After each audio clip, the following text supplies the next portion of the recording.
Ya, comenzamos. ¿En qué andamos? Se me olvidó. Ya me acordé.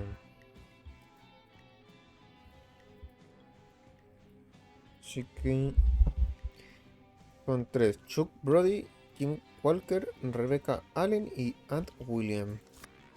Voy a poner en orden.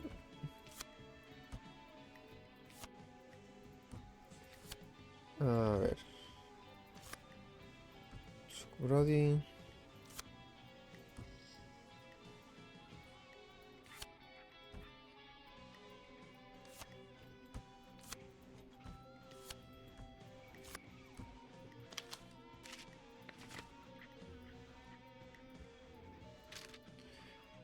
Ya. Festival Desastre. Una noria que suelta y deja cancha heridos. ¿Quién es el culpable?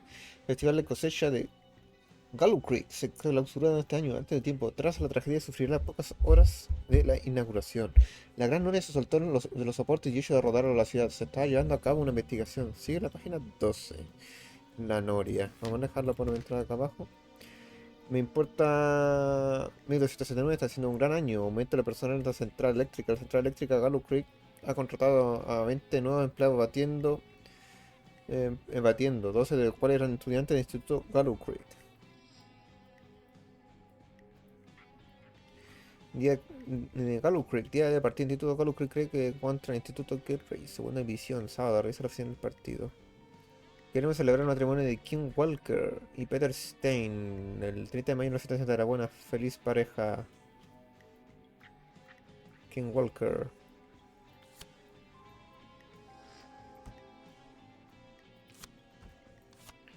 Kim Walker. Llegado al crimen de articulados, se ha desmantelado una operación criminal que ha acabado con los 24 arrestos. La información organizada la quedada en libertad. Hoy la policía por fin ha logrado desarticular el sindicato del crimen durante tanto tiempo. Ha estado robando coches en nuestra comunidad. El arresto se ha afectado después de que alguien dentro de la organización haya ofrecido la investigación e información sobre sus cómplices. Esta persona que prefiere permanecer en el anonimato, a que nos referimos a partir de ahora como la Siles RA, Rebecca Allen, sin cargos. RA. Rebecca Allen.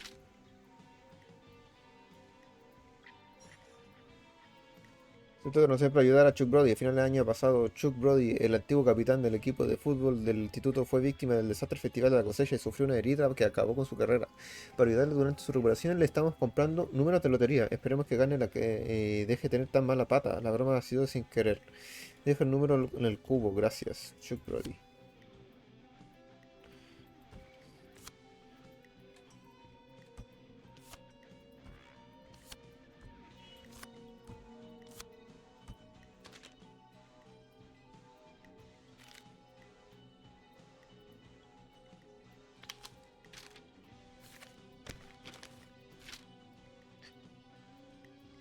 A ver.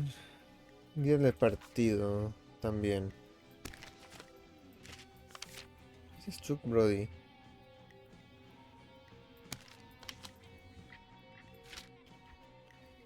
Eh, ¿Qué pasa, Torticito? Bienvenido, ¿cómo está? ¿Qué anda haciendo? ¿Cómo va su día? ¿Qué me cuenta? ¿Qué anda haciendo? ¿Cómo le va?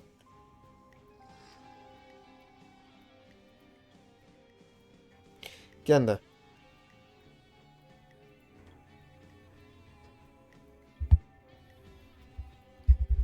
¿Cómo van esos zomboid? Inmuebles Gallow Creek. Precio de venta 10.000 parcela McCready Street, Gallow Creek. Póngase en contacto con el agente inmobiliario Tyler Wallace para obtener más información. Estoy hasta la nariz de ser una estrella local. La gente me trata fatal. Solo robé un par de coches. ¿Qué más me dará comprar un coche nuevo? Quiero vender mi caravana y largarme de la ciudad cuanto antes. Estoy deseando irme de aquí y comprarla, por favor. Pero, ¿qué anda haciendo, Pudertecito? ¿Qué anda? Y bienvenido.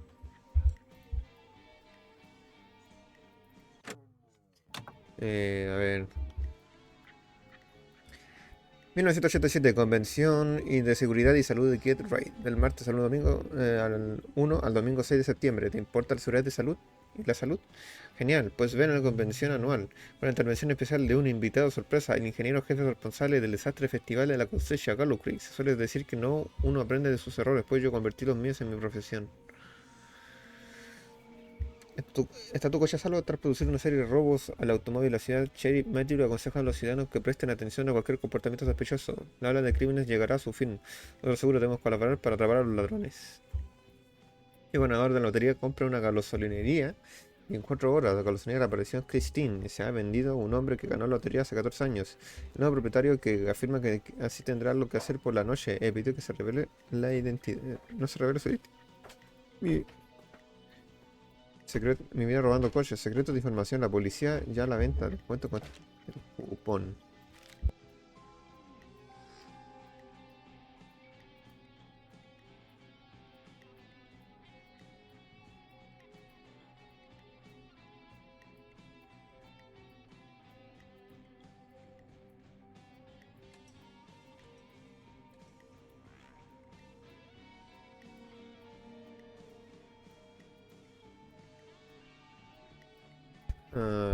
Ven.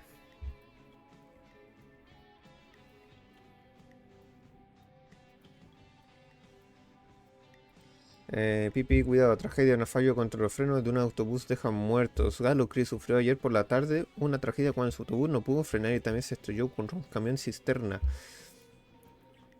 Los fallecidos se han identificado como los vecinos de Gallup Creek, como señor R. Dude,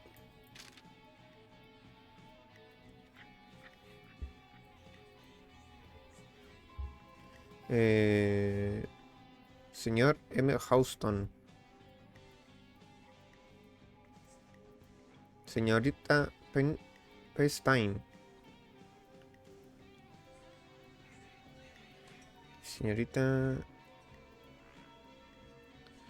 Mill, le parece pedido respeto a las víctimas. No está todavía, no sé.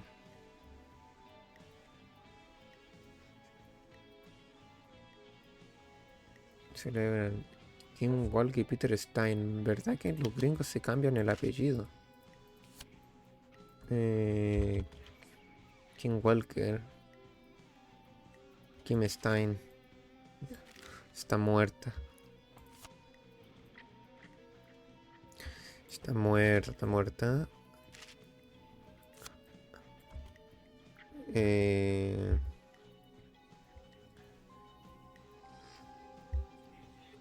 el proceso es una serie de robos, tomando el sheriff mativo conseguido ciudadanos prestan atención a cualquier comportamiento sospechoso. El cliente local se muda a Manhattan. Recientemente el libro Mi vida sobre robando coches abandonó Gallup Creek. Ha empezado una nueva gran ciudad. Jim Rand escribió el siguiente reseña de su libro del año pasado. Primero nos robó el coche y después nos robó el tiempo y dinero. Siguiente la página.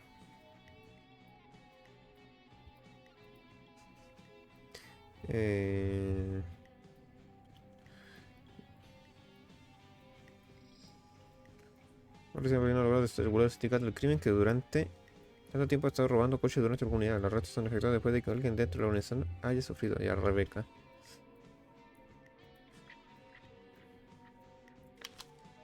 Ya. Esto es de Rebeca. Fuerza de Secretaría de la Seguridad de la Salud. Genial, puede comer convención anual con diversión especial, invitada sorpresa. Jefe responsable.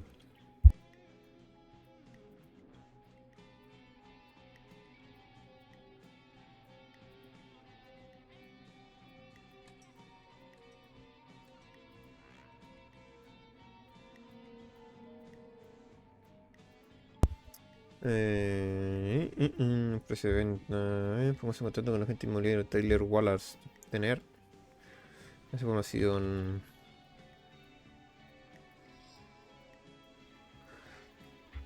Este internista local recomienda que todos los lugareños nos vacunemos contra la gripe y no es posible llegado la temporada de gripe.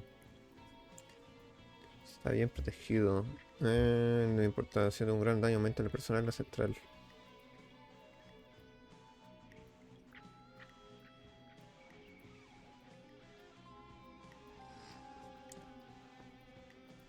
Ant Williams, automovilístico, atletismo, ciencias, Kate Walker.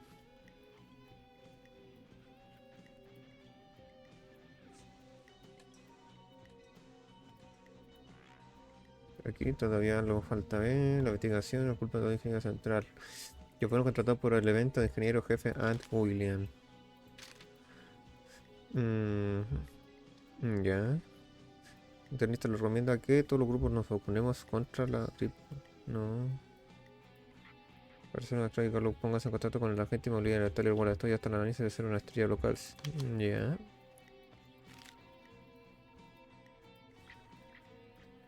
Puerta de seguridad y salud, genial. Recomendación anual, sospechosa de invitación sorpresa, el ingeniero sorpresa sorpresable.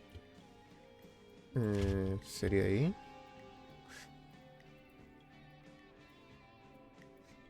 Quien cualquier internista local recomienda que todos los lugareños nos vacunemos contra la gripe tan antes posible. Ha llegado la temporada de la gripe y no es distinto de los demás años, así que asegurémonos de estar protegidos. Se muda, directamente de autor libro ya. Festival desastre en honor y a la cosecha de Carlos Cruz de este.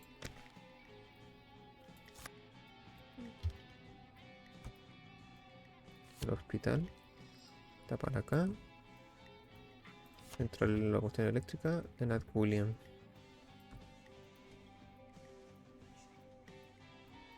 Una caravana también es acá. Me importa. Está haciendo un gran año. Aumenta la personal en la central eléctrica. Eléctrica contratado. Ya. A ver.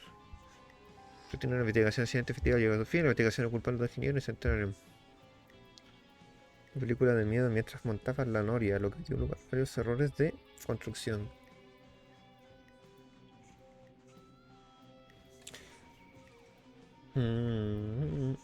Represario de la desastre del festival de la cosecha de Gallows Creek. No de sus errores, pero convirtió en una improvisación. Tiene el desastre de la noria suelta, 15 heridos. ¿Quién es el culpable? El tiempo de energía grande y otro soporte, le hizo Rhodes y trayendo los bajos. Me importa 1979 haciendo un gran año. Aumento personal en central eléctrica. Ya. Ya, este está haciendo servicios comunitarios. Rebecca Allen.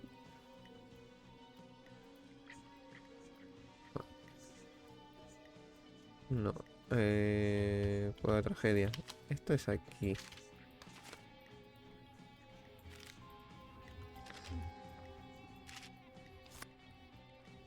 Ella tiene lo del hospital y Trailer Park.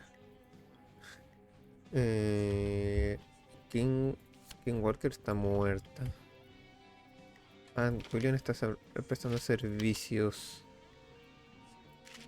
a la comunidad por la embarrada que se mató.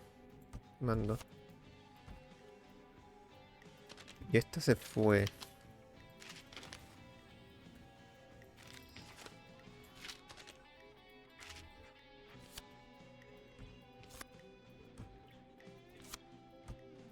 Así que quedaría el hombre de la mala suerte.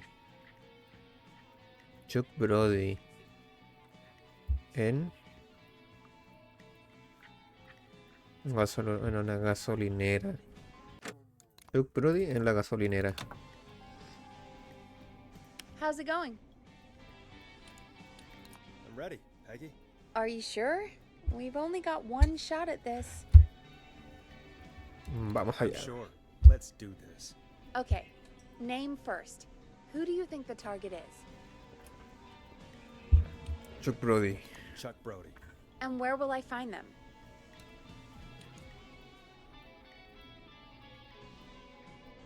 The gas station. Okay, I'm dialing. One moment.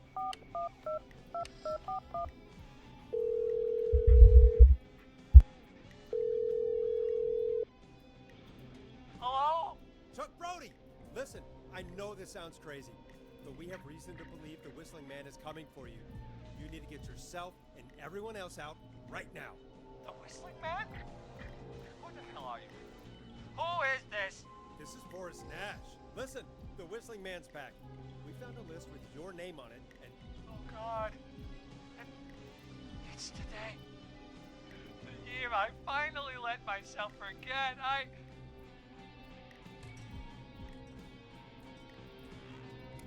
Forget? Forget what? Forget. No, man. I gotta get out of here.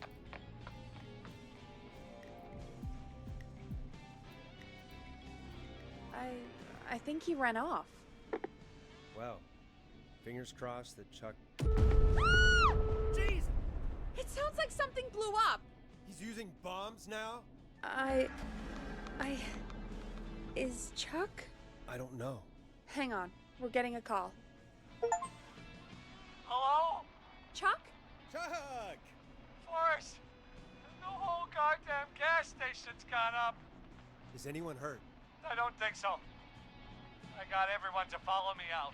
The town's only ambulance was blown to hell, though. Yeah, damn it, that fireball threw me. I've got to get to the hospital. I'm not feeling great. Forrest, man, I can't thank you enough, but... damn, I gotta go. Wait, Damn it. We lost it. What was that about today? Oh, Forrest, the call board is lighting up. Get us into some music while I deal with this.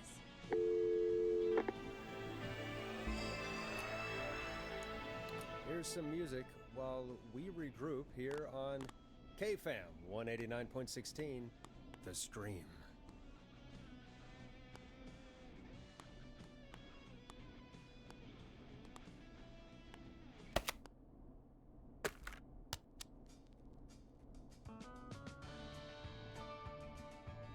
There's gotta be more in the basement to show us who Clive is targeting. And if that's the case, we can get ahead of him. Stop the killings before they can happen. Forrest, we need to go back down. By we, you mean me, right? Yep. Like I said, I need to handle all these calls. Maybe start with that creepy mannequin room you mentioned before. I still have a lot of questions about those, by the way. Me too.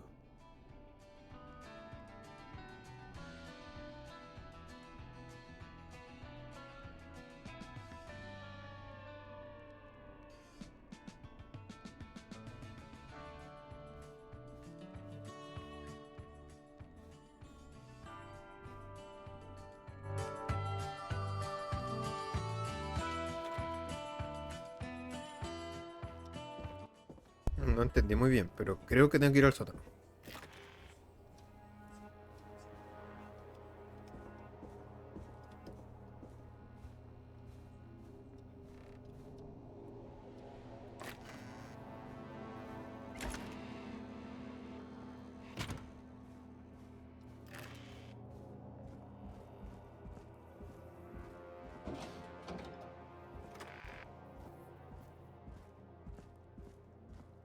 Mm.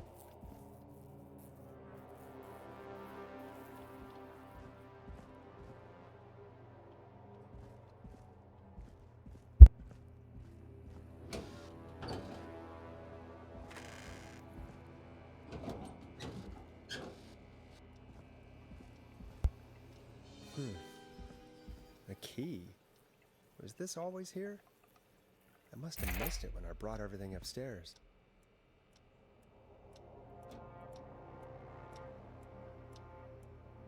Hmm.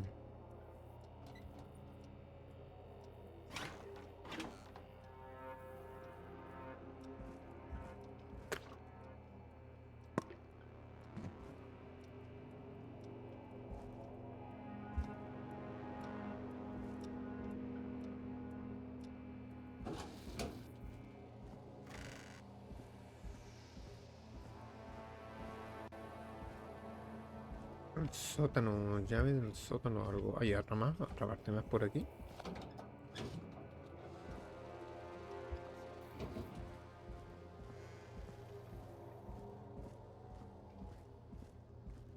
Bueno, sigo en el sótano.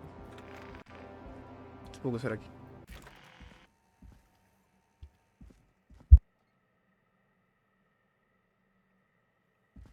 Ahora la música de la nada.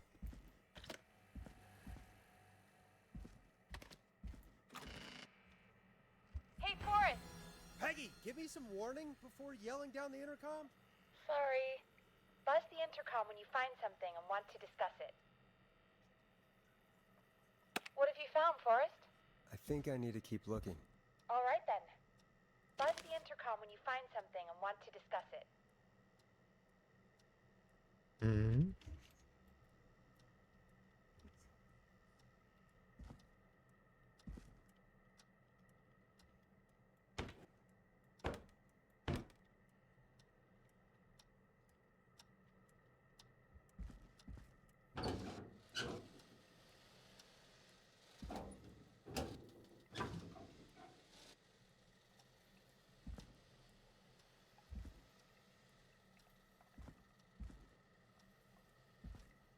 Bueno, este lado no hay nada más que eso. Pero eso lo vamos a agarrar después. Bueno, esto. Peggy, I've found a tape and a map down here. A map of what?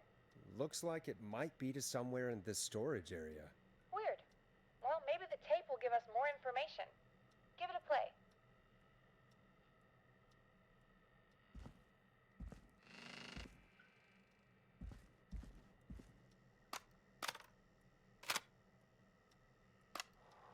George Barrow, 1968.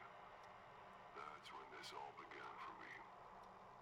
Follow the maps. Find the tapes. I'll be waiting. Wait, George Barrow? We all heard that he drowned after a night out drinking. Was it actually Clive? Has Clive really been the Whistling Man for that long? He says I need to follow the maps and find the tapes. I guess that's what this map is about. I think we need to see what else is hidden down here. Be careful, Forrest. Keep looking. Buzz the intercom when you found something. Mm.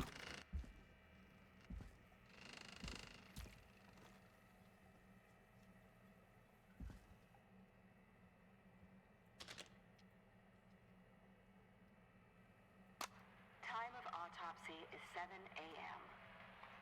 Cause of death is asphyxiation from drowning. The degree of rigor mortis indicates that the subject has been deceased for 5 hours. That puts the time of death.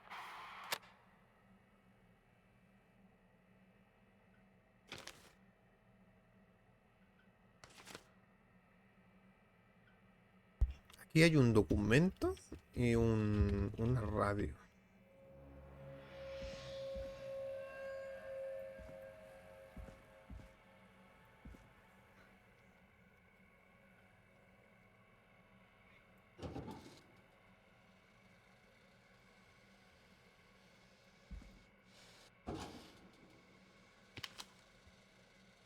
A ver, fecha de entrega, fecha de envío, septiembre de 1987. Instalación. Hospital Gabriel, gasolina y reparaciones Christine. Pista de patinaje Ricky, el patinador.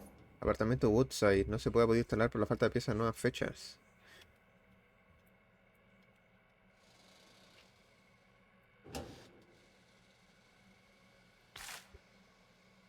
Análisis importante. En el introducir el código comando se deben impulsar secuencias de teclas sin pausa. Más de 4 o 5 segundos. Si transcurre 4 o 5 segundos sin presionar una tecla, se abortará la introducción de código. Se debe repetir desde el principio. Asegúrate de tener esto en cuenta al realizar cualquiera de los procesos detallados de este manual. Si encuentras un error en introducir un código de seguridad, deténgase, pulse y empiece de nuevo. Si detiene mientras se introduce un código, trata de volver a introducirlo desde el principio. El sistema podrá detectarlo como un código incorrecto. Nuestro sistema de seguridad es el último modelo. Utiliza un código de 6 dígitos. Introdúzcalo con el tecla numérico y disfrute la tranquilidad. El sistema Starlink Security 4000 ofrece varias funciones, cuyo código por defecto indica a continuación. Aviso: cambie estos códigos inmediatamente para evitar acceso no deseado. Código de acceso, código de llamada, mantenimiento. Prueba de alarma. Tengan en cuenta que esto activará todas las medidas de seguridad. Código de desactivación de prueba de la alarma. Código de acceso. Esto me va a servir porque va a ser una bomba.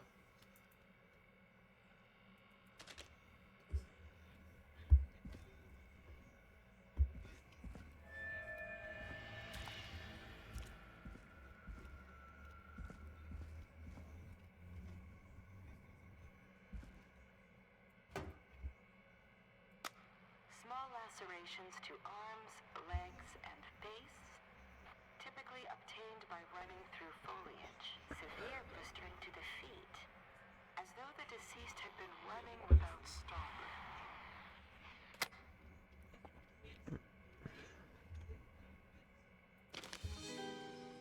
This looks useful. Departamento de Policía, Ciudad de Gallup Creek, caso 983, fecha de informe 3 de septiembre de 1968. Doctor Sheriff Matthew. A las 4 de la mañana recibimos una llamada de una corredora, la señorita Sandra Sharp, informándose que había hallado un cadáver en la orilla del embalse y fui a investigar la zona y determinar qué se trataba. George Barrow. Me puse en contacto con la oficina de forense con los padres del muchacho, quienes me informaron que no la veían desde las 7 de la tarde del 2 de septiembre.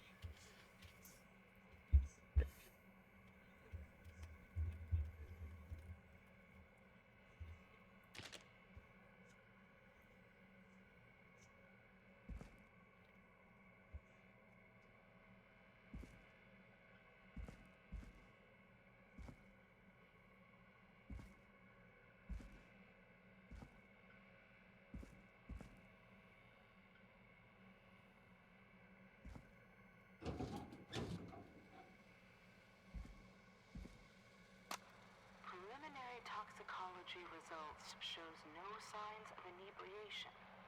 However, a high amount of cortisol was found, indicating elevated levels of stress in the immediate moments before death.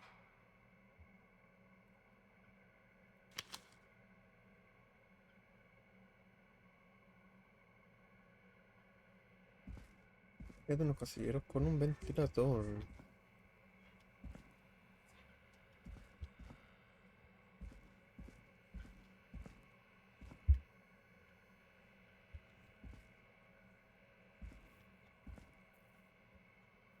Pero espera un momentito, vengo al tirito.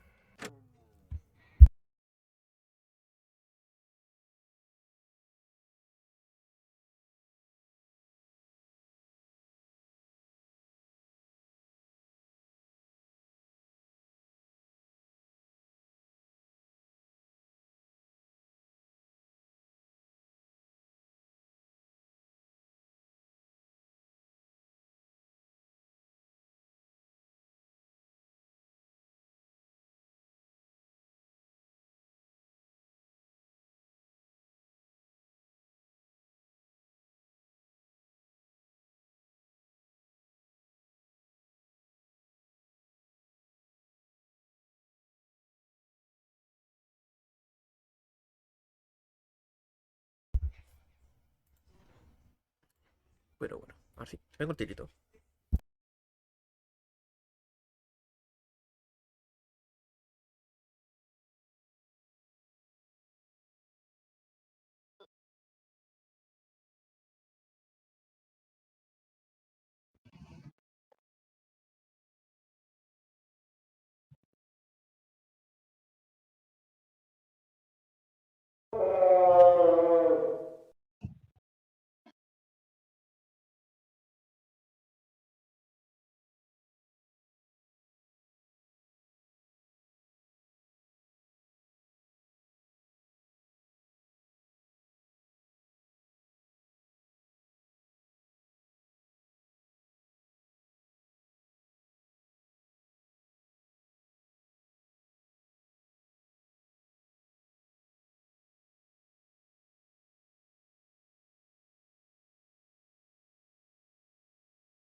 Ya estoy de vuelta.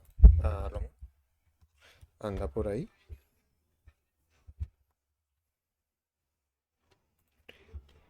Hola, amorcito. ¿Cómo va? ¿Cómo le va? ¿Cómo le va? Yo vengo Muy mal, llegando. ¿Qué pasó? te escucho muy mal. ¿Se me pega mucho la voz? Ujú. A ver, qué raro. Debe ser disco. No, un poquito.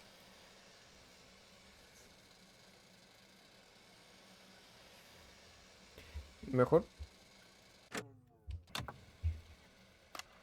Additionally, there appears ¿Se me to be escucha a mejor? post-mortem injury to the arm. A ver, habla. It looks like it was Aló, trapped aló. in a car door. Y ya. Excelente, qué bueno. Mm,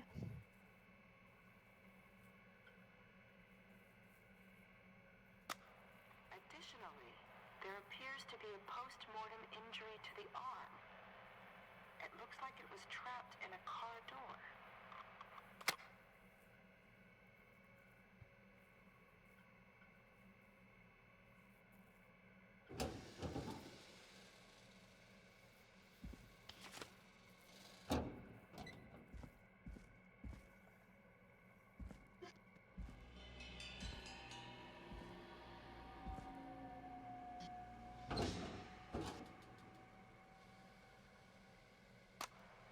It is the coroner's opinion that the subject likely feared for his life and was chased, resulting in a fall from a height into a body of water, where he hit his head, was knocked out, and drowned. Following that, he was moved. Dr. Sullivan, we need to have a talk. Is that recording? Shut it off.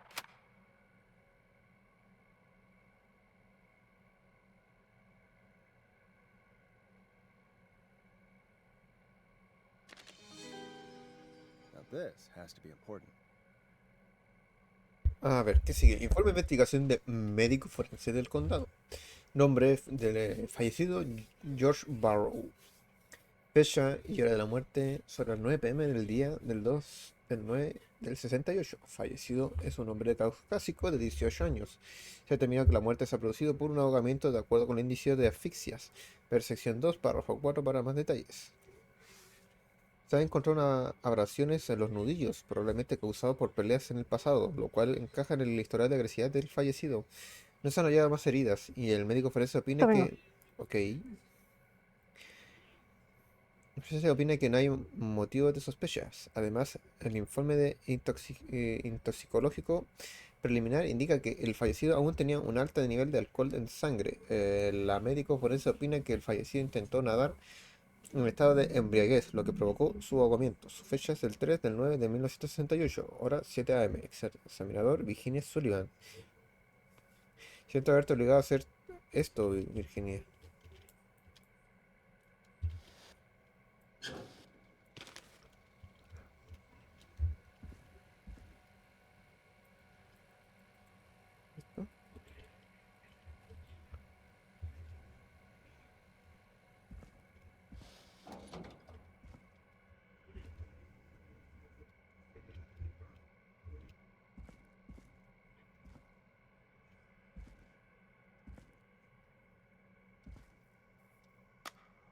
If you're listening to this, then I'm probably dead. What the? I'm a man who likes to stay informed. I've got subscriptions to newspapers all over the country. Ya vine. A few weeks Ok. I noticed headlines cropping up in those papers, one after the other. Each headline about a murder. Each murder, the death of someone I knew almost 20 years ago. And each one drawing closer to Gallows Creek. Drawing closer to the anniversary. None of us are innocent, but I don't think we deserve killing. All I hope now is that I can save some folk from the worst. That I can, I don't know, do something to make up for what I did back then, I guess.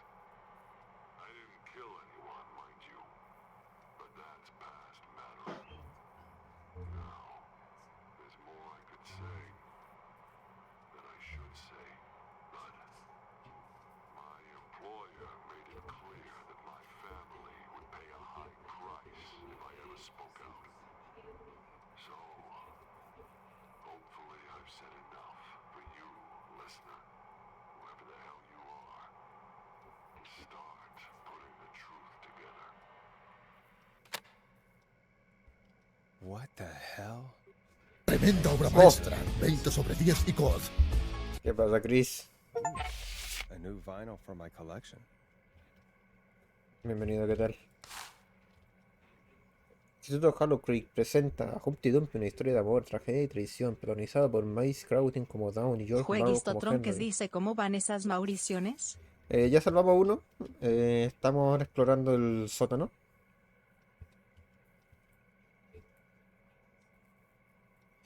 Así que estamos bien. Pero también tengo que poner algo que ya llegó mi amorcito, así que vamos a ponerlo que está conmigo. Pero súper, ¿qué tal? ¿Le entendí un poquito a las noches con Alfredo? Como te dije, yo entendí cómo enfrentarme a todo menos al oso. El oso nunca, nunca aprendí cómo la maña que tenía el oso.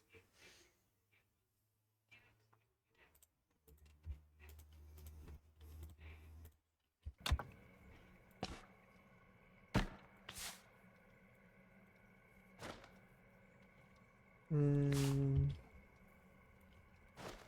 Jueguisto Tronques dice sí, la cosa es que saliera un buen RNG que no se quedaran tanto en las puertas.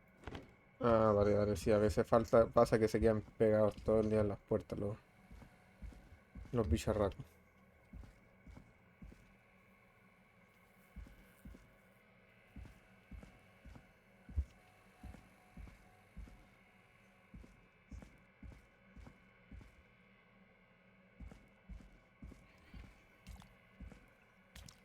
Aquí hay algo que creo que me voy a llevar. ¿Qué es esto?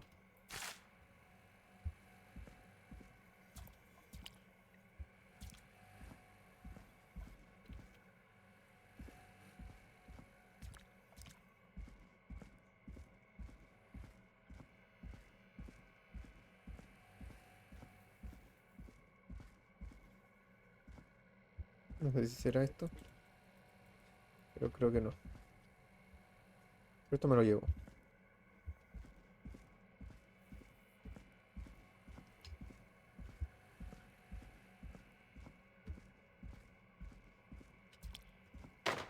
Lo que me preocupa es que también habían otras zonas más.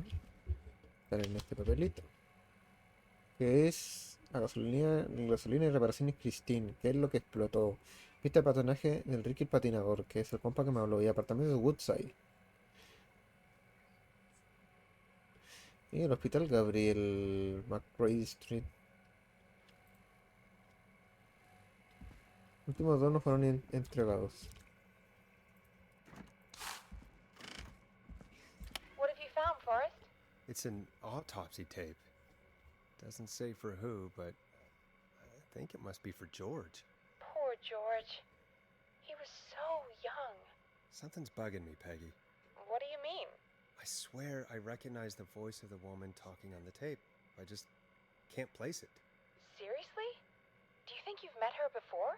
I don't know. I mean, I just got here recently. I don't know. Found another tape. It talks more about how George died. What did it say? It sounds like he was running for his life. Sprinting through trees and bushes, getting cut up all over. What would drive someone to do that? I'm not sure yet.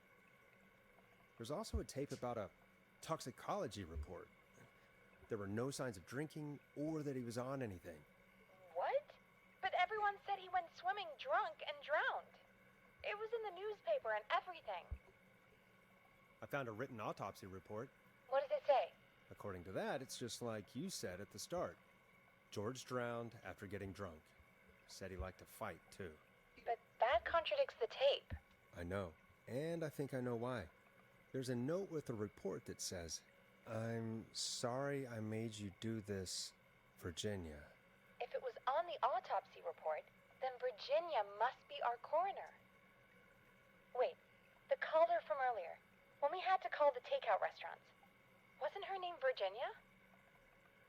We need to call her back once we finish down here. It looks like she might know something about what's going on. I found a tape that introduces a new detail to the story. Post-mortem injury. Apparently, his arm got caught in a car door. A car door? Yeah, after he died. How do you suppose they can tell? How can they tell? I'm a radio producer, not a coroner. The written report I found doesn't mention it at all. How did his arm get trapped in a car door after he died? Unless he got it when the police collected his body, I guess someone else must have moved him after he was dead to where he was eventually found. But the report, on here? I found a police report.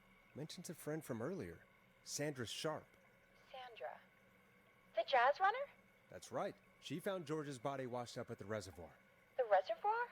Yeah? What's strange about that? George got cuts from running through foliage, right? But there's no forest around there.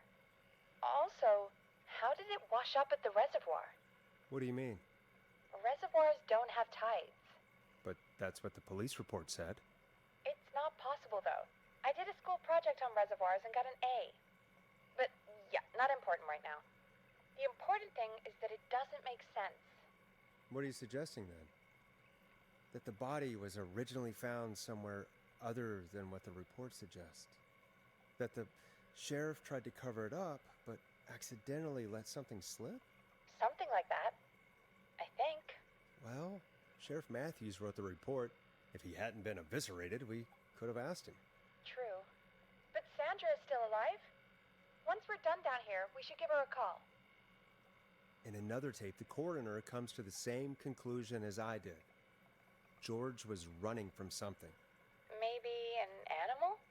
Maybe, but then there's this next bit, where the coroner thinks he was moved post-death. So she agrees with us. At the end of the tape, someone burst in and demanded Virginia stop recording. I think it was Clive. This is starting to make sense now. This is a conspiracy to cover up what happened to George. I think I found Clive's last recording. I think Clive might be gone. Gone? I found a confession. Not for any killings, but for playing a part in covering up George's death. He left this behind in case he died. He hoped someone would find it. Do you think the whistling man already got him? Possibly. We've had a lot of callers tonight, but maybe not every victim made it to the phone, you know? We don't know how many there really are. Christ, Forrest, that's dark. I know, but Clive said he had read about other murders in other towns, and that the murders were all folks who knew about the incident. And the killings were getting closer to Gallows Creek. He said he wanted to do something good for once. The board in his office. He wasn't tracking people down to kill them. He was tracking them down to save them. Why didn't he just come out with all of this? He said his employer threatened his family if he spoke out about any of ¿Qué it. pasa, amor? His employer? The one who orchestrated the cover-up? ¿Va a aprender, amorcito? Oh, Clive. I'm sorry for thinking you'd killed all those people. Do you think you found everything? I think so. Forrest, what's going on here? Someone wanted Tengo that boy's sueño. death to seem like an accident. And they hired Clive to make it look that way. Dale, amorcito. Come back upstairs when you're ready. We need to figure out our next step.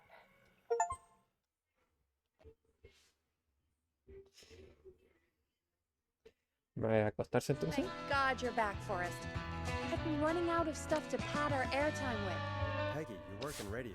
Forrest, I'm stressed. I mean, really. How are we supposed to keep a show going with all this happening? This is our job, Peggy. We gotta do it. You're right. So, what's the plan now? I think we should call Virginia back. All right, I'll get her on the line. Time to turn the music off. Hello again, Gallows Creek. This is Forrest Nash. We're circling closer to the truth behind tonight's events. To this end, we're calling back one of our earlier callers, Virginia Sullivan.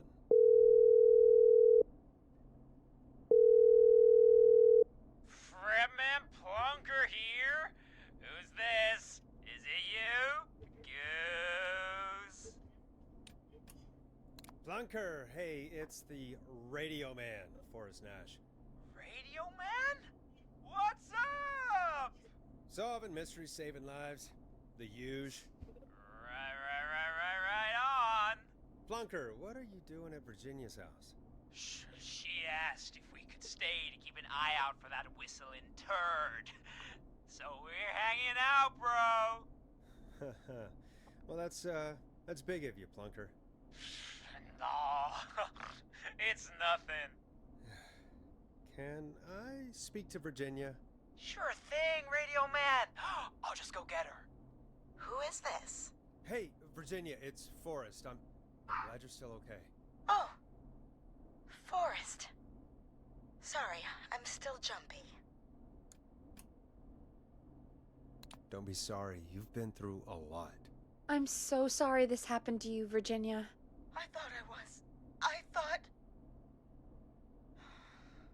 Easy. We're not calling to talk about earlier.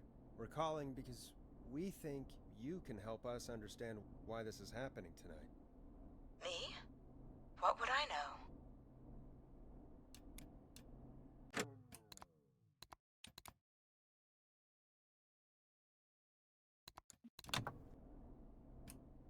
Does the name Clive mean anything to you? Clive? No. I don't know that name. What are you asking about this for? You mentioned that name earlier when you called us the first time. I don't know what I said then. I was petrified, Forrest. Clive's the janitor at our station, and we know you spoke to him in the past. Forrest, please. You don't know what you're doing. He'll come for me. Virginia, it's okay. Clive won't be coming after you. We think Clive's dead. Dead? But isn't he? He's the whistling man, Forrest. We thought so too, but... You don't understand. All those years ago, It's okay, Virginia. He's gone. We found evidence to suggest he... well... And we found your autopsy reports for George Barrow. How? I saw him destroy them. Well, he didn't. I don't know if he kept them or made copies or what, but we found them. And we know it's related to what's happening tonight, which is why we called you. Why did you write a false report? All right. One day, I came into work to find a boy on my slab. And as I finished the autopsy, this man, Clive, he just burst in. And he started making demands to give over the reports, to falsify what I found. Of course I said no. But, well, when someone wants to make you do something, they can use the carrot or the stick. For me, he used both. You see, my sister is sick. She has a chronic condition that's never going away. It's expensive to treat, and it was getting to where I couldn't afford it. And Clive promised me that his employer would pay for my sister's treatment if I did what he said, and that if I ever spoke about this, he'd beat me to within an inch of my life. I don't know why he had me do it, but my sister needed me. You have to understand. She needed me. We understand. Thank you, Virginia. That was brave. God, I just want this nightmare to end. This will help end it, Virginia. Thank you. Stay safe, Virginia.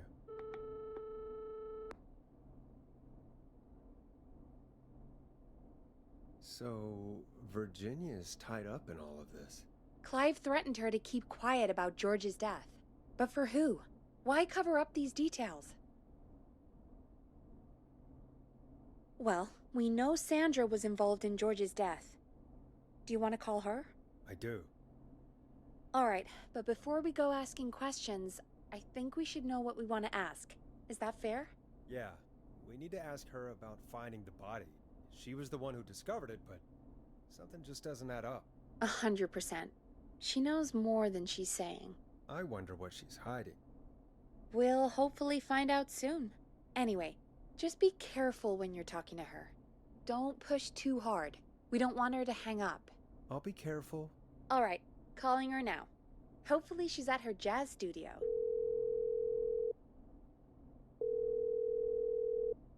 Aha! Forrest, you're through. Hello, this is Sandra at Jazz Pizzazz Jazz Studio. Who is this? Hello again, Sandra! It's Forrest Nash of 189.16, The Scream. And you're live on air. Oh, I always thought folks called into a radio show, not the other way around. How jazzy. What can I do for you? Well, we're trying to understand what's behind the attacks tonight. We had a few questions. Why, Forrest, of course. Heck, after the way you saved my life, I'd say yes to just about anything you asked. Ya, aquí supongo que se va a ir resolviendo todo lo que va quedando.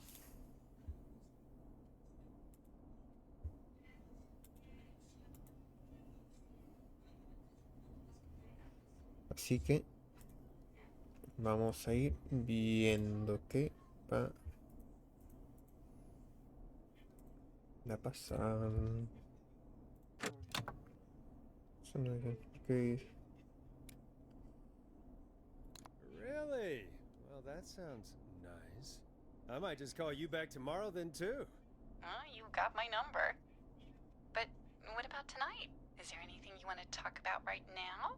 Remember why we called, Forrest. Of course. Do you know why the Whistling Man might have targeted you? Ha! As far as I could tell, he was just a knife-wielding psycho with superhuman cardio. He'd have chased after anybody. Right. Well, we think he might be chasing specific people. People who know about the death of a boy named George. Oh, I don't know anything about that. Sorry.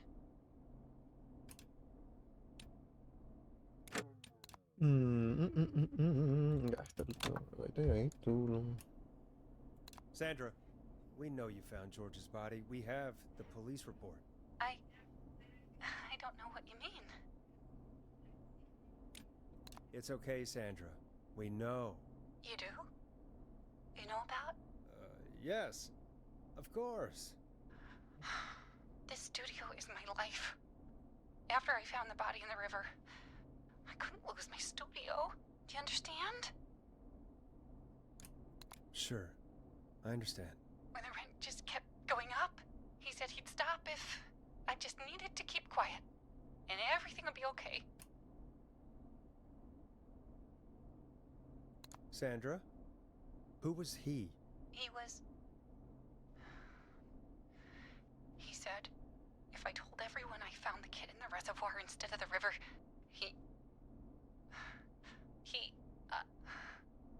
I'm sorry. I can't do this. And she's gone. I don't think that could have gone any better. You truly did great, Forrest.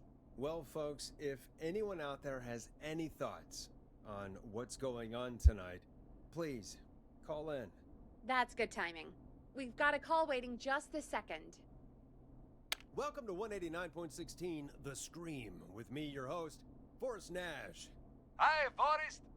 I know this is really out of the blue with everything happening tonight, but I wondered if you could send a special birthday message to my uncle. No, I don't wanna. Oh, come on! It's his birthday.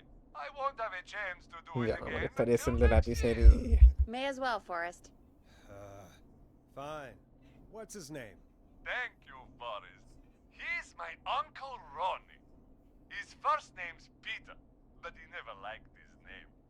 But since he always had salt and pepper hair, even as a kid, can you believe it? Folks always called him Pepper. Thanks for the history lesson. Is there anything besides happy birthday you would like to say to Mr. Pepper? Oh my god damn it! Yes! Tell him he can get the best birthday deals and party packages here at Putney's Pizza. Starting at just... You son of a bitch! Stop calling us! God damn it, Peggy, this is your fault. My fault? I said I didn't want to do it. Don't blame me because Brian Ponte can't control himself. Don't worry. We've already got another caller on the line. Just pick it up, okay? This is 189.16, The Scream. I'm Forrest Nash. You're on the air, caller.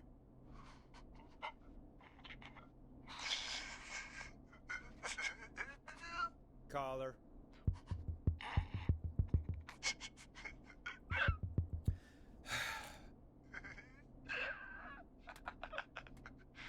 Ponte. Ponte's Pizza always delivers!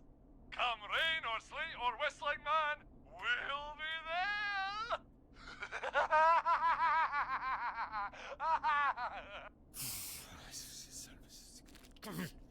Forrest? Forrest? Are you okay? Forrest? I hope the whistling man gets in with his own pizza slicer. Jesus, Forrest? Sorry, that was too much. It's okay. It's been a high-stress night. Don't worry about him anymore, okay? Not for tonight, anyway. I think he's spent for now. We've got another call, whenever you're ready. Folks, don't spend your money at Ponte's Pizza. That's all I'm gonna say about that. Moving along, I'd like to welcome another caller to 189.16 The Scream. With me, Forrest Nash. Who, may I say, is calling? Well, hello again, Forrest. Don. We played your song, Long Ride Home. Did you hear it? Can you tell us? Never mind that now. First, I'm calling because I need your help. Are you in danger? I sure am. Do you mean Yes, he's after me now. you? I think so. He must have heard me on the radio helping you. Helping? You didn't exactly help. Maybe I've been helping more than you know.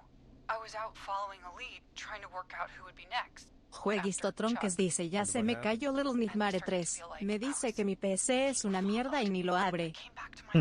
Dale. Dale, Chris. Security system has me locked out. Espera, muy pesadito. I need you to help me get inside.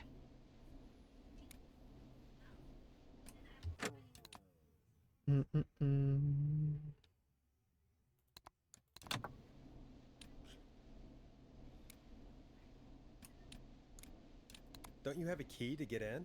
Only for the apartment door. The front gate requires an entry code. The future is electronic, I guess. I need that code to get inside. Which apartment block do you live in? Maybe one of our listeners lives there too. It's the new Woodside apartment building between the town hall and the trailer park. But I doubt any of your listeners live there. I don't have many neighbors. Sounds like a prime piece of real estate. Sound really carries at night. Shit.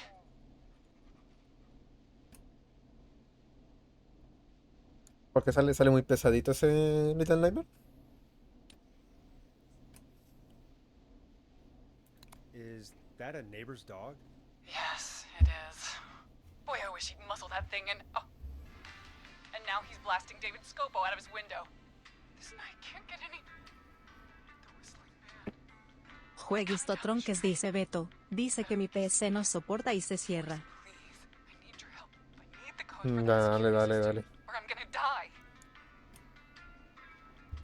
Jueguisto Tronques dice ni el Pinocho me desea eso. Nombre del sistema. What's the name of the security system? There's a sticker on the box. It says Starling Security 4000. There's a keypad, and it looks like it wants a 6-digit number.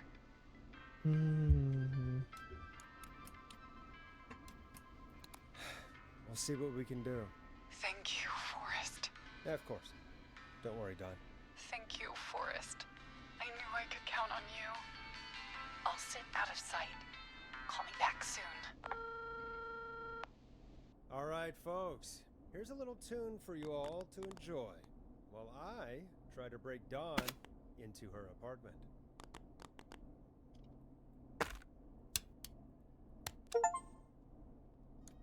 Coming up for your listening pleasure, it's Caged Tiger with their single, One Last Goodbye. You were pretty quiet there, Peggy. Forrest, was it just me, or was there something...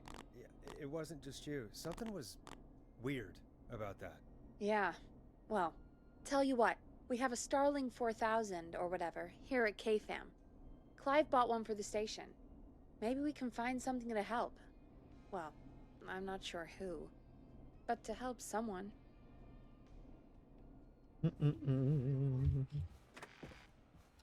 Okay, so she's locked out of the Woodside Apartments, and somewhere, Clive probably has the papers for the Starling 4000.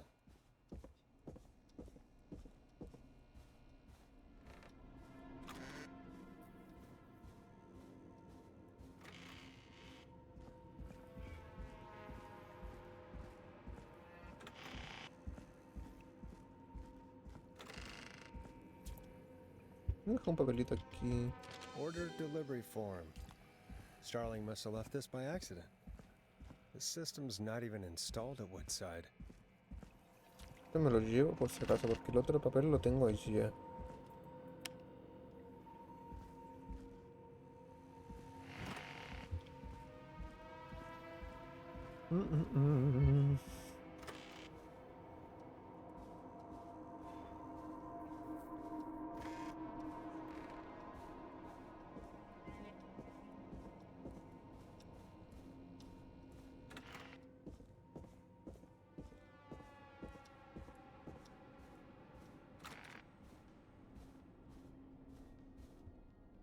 Starling 4000 user manual. Ah, these codes should come in handy.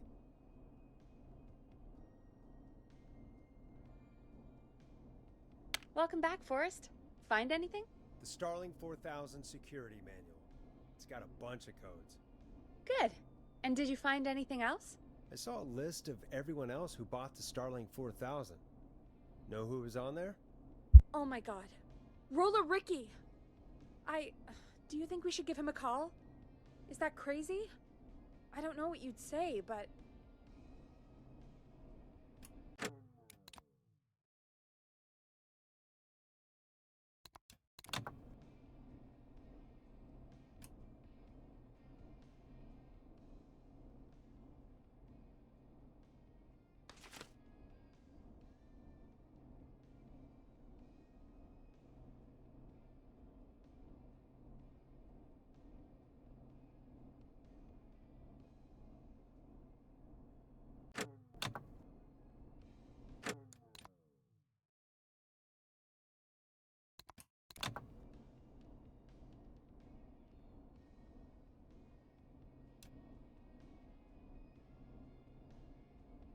That might be a good idea.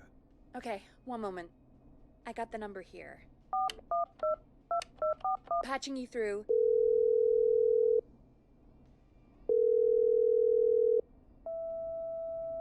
Shit.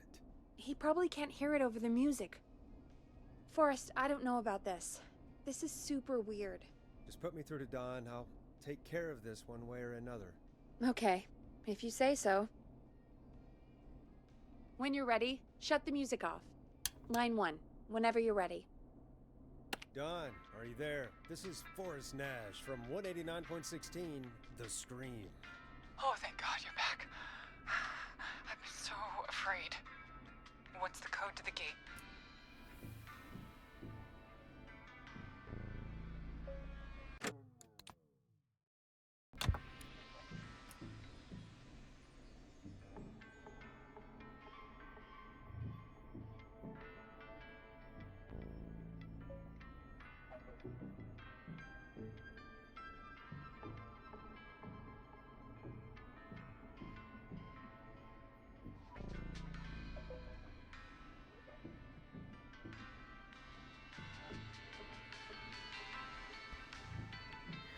Código de desactivación de prueba de alarma. Código de acceso. Creo que hay que desactivar la prueba de alarma. Y después el código de acceso.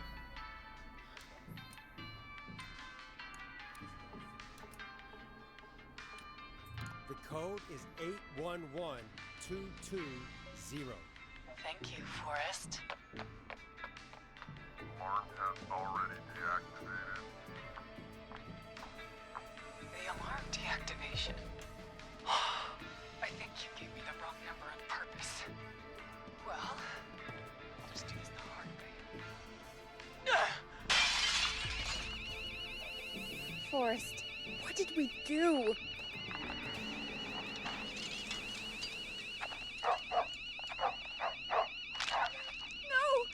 Ah, desgracia.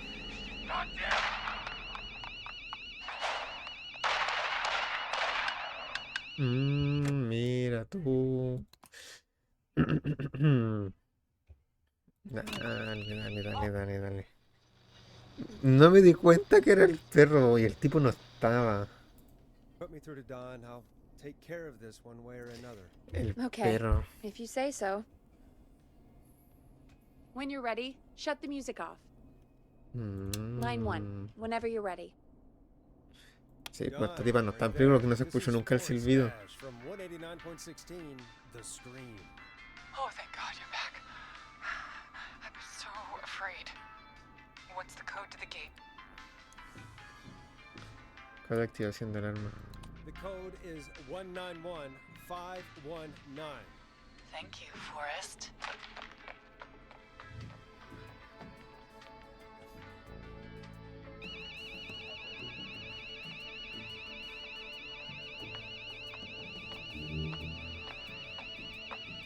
Son of a bitch. Ah!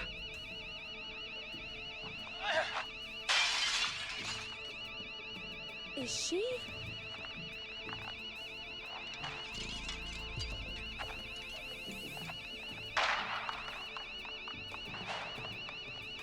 Yeah, stay out! Nobody disrespects the sanctity of the ring! Don't ever come back here again! I'm calling the cops! Thank God. Hello? Is someone there? Ricky, get back inside and turn on the radio. Whoever that was, she was trying to break into the ring. She? Forrest, man, you got no idea. That was him! That was the whistling man! The alarm gave me just enough time to get my rifle. I don't like hurting folk, but I can't let anything happen to Maxie. He's my best friend, you know?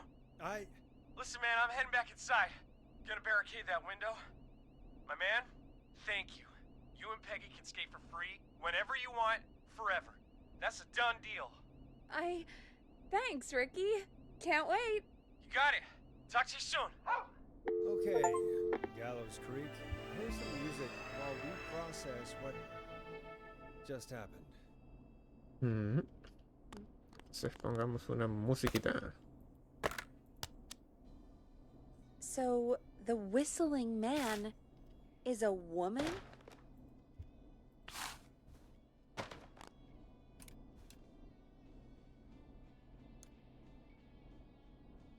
I had my suspicions. Yeah, sure, Forrest. You just never mentioned it. She called up. You spoke to her multiple times. Creía que era una rarita de Gallup Creek, sabía que era algo raro. Había algo raro, sí, parecía bastante normal. I knew she wasn't right. Is that right, Sherlock? Why do you think she requested that song?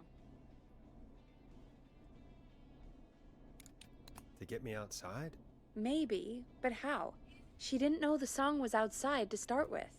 That's right. She never actually attacked me out there. So? What now? I guess I should make an announcement. We do have new info. Okay, kill the music and you can make the announcement. Okay, you're live in 3, 2... Hey folks, this is Forrest Nash here. I hope you're all safely locked inside. For those of you listening to that last call, you might be wondering what to make of it all. Here's our take. We now believe the killer is actually a woman. One who might manipulate you into letting her in before she attacks you.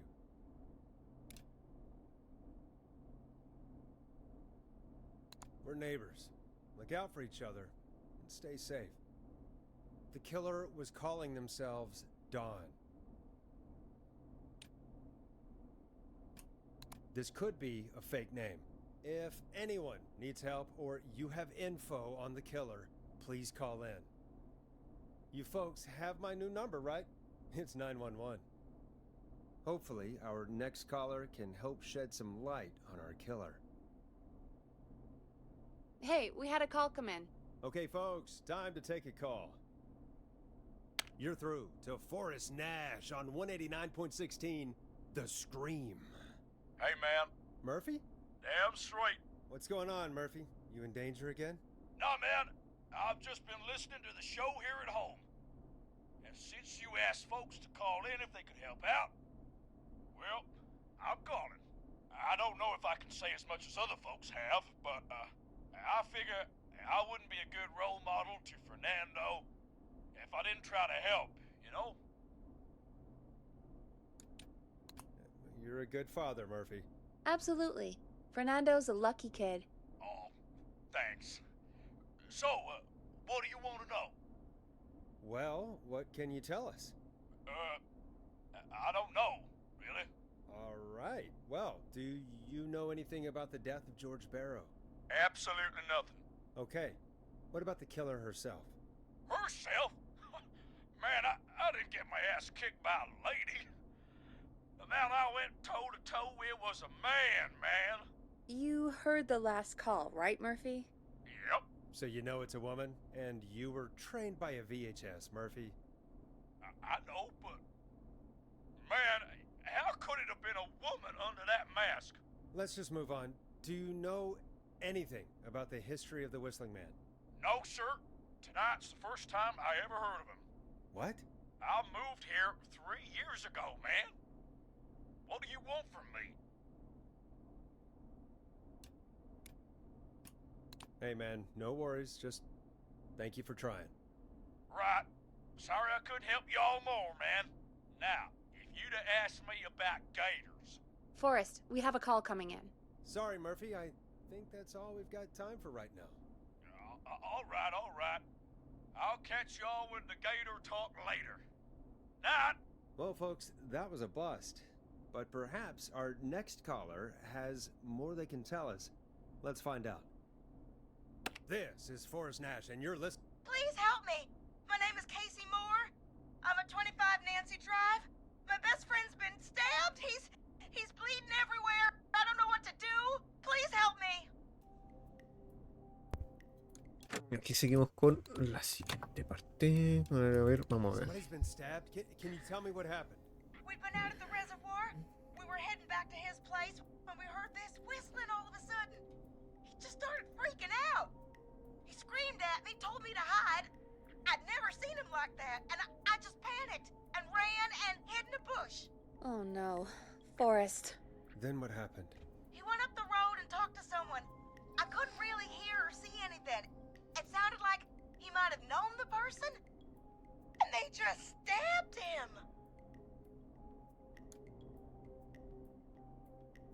Casey, was he talking to a woman?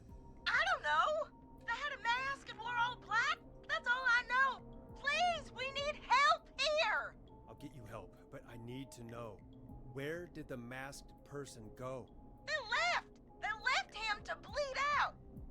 I waited until they were gone, then dragged him into the garage and called 911.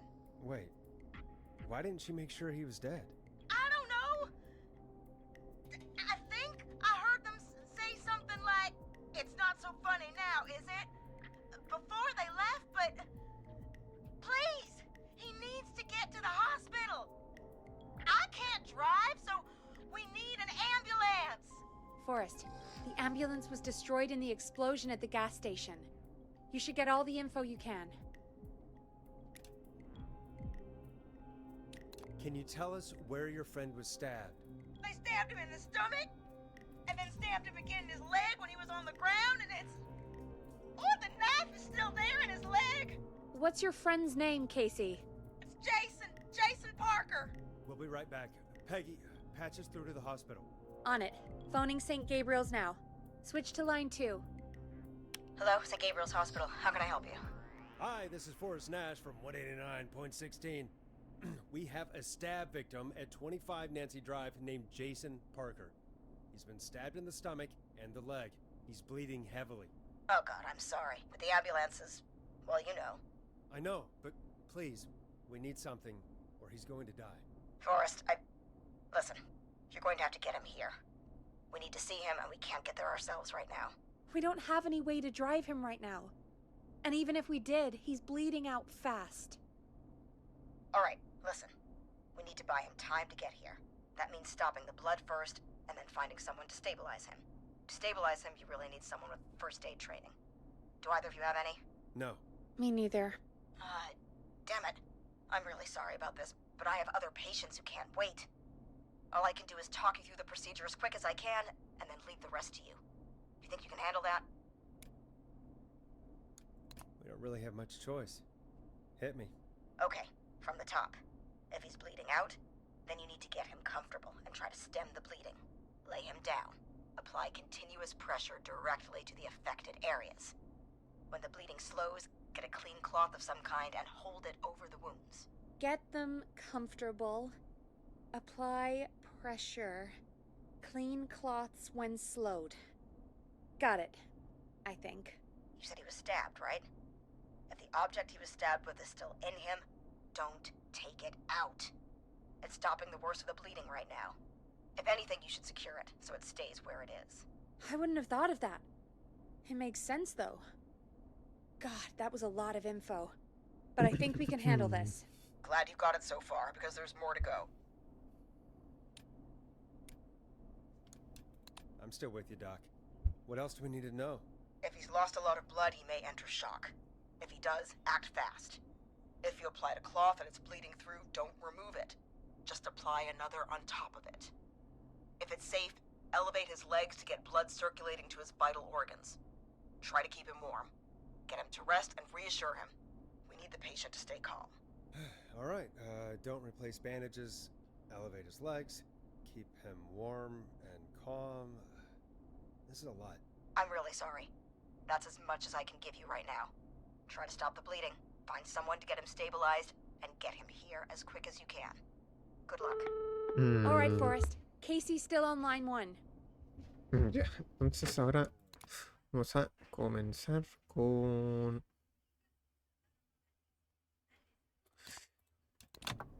el procedimiento de salvar a este compa apuñalado.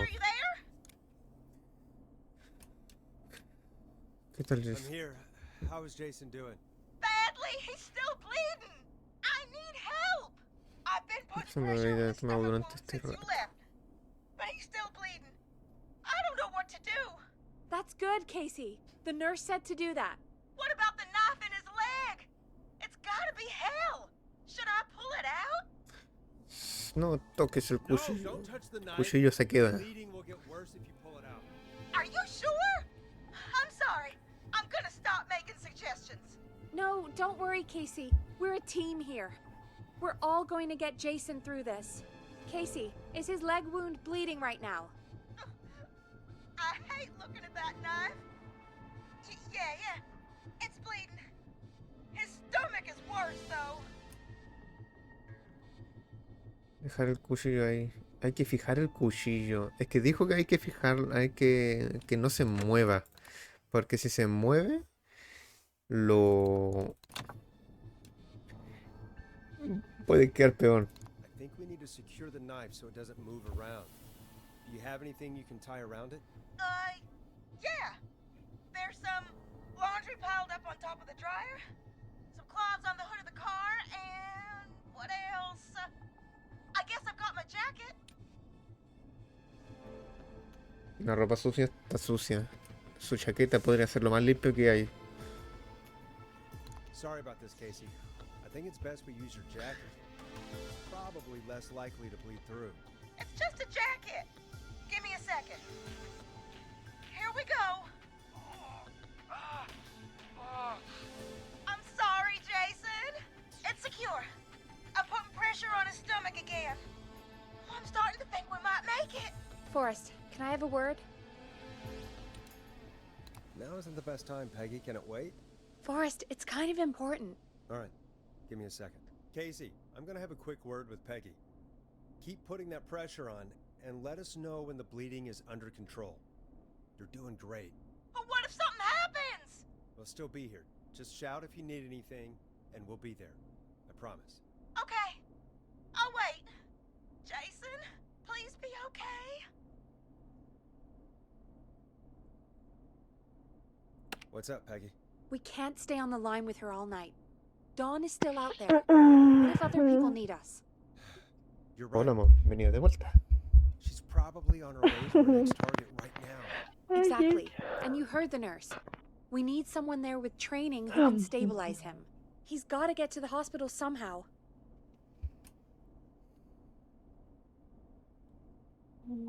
Any suggestions, Peggy?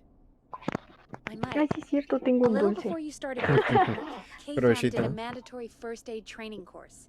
Me and Karen missed Un it because we were dulcecito que me away on compró mi a abuela otra vez. producer getaway. You skipped it, didn't you? Never mind. So, how does KFAM's first aid course help us? Casey said they're at 25 Nancy Drive, right? Yeah? Why? They put up a bunch of cheap houses around there about 10 years ago. So a bunch of people here at the station live around there. Do you think any of them could help Casey and Jason? Probably, but I don't know who lives there. And since I missed the training day, I don't know who knows first aid. Could you call them and ask? Amor, a ver, habla. I don't know everybody's Aló, aló. numbers. ¿Se me escucha I've todo only bien? ever called Se me está Karen. pegando. Es que se te Everybody's corta. personnel info is probably in Mm. Reggie's office. Espérame un poquito, es que a veces, a ver, déjame ver si me salgo y me vuelvo a meter. Para que, a ver si se me escucha mejor.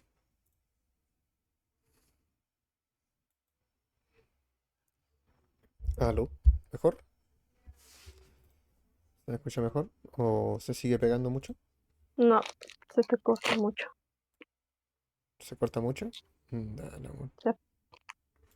Hablas normal y de la nada se te va la voz. Y vuelves a hablar normal y se te va la voz. Dale. Qué raro.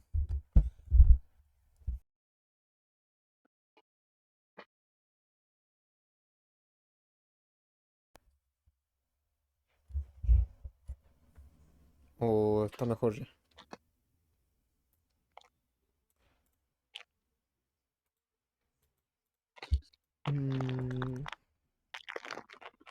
Provechito. Got it. I'll look through their files in Reg's office. It's a life or death situation. I'm sure they won't mind. Right. But there are a couple of problems with that. Go on. It's sensitive information, so Reggie probably locked it in his safe.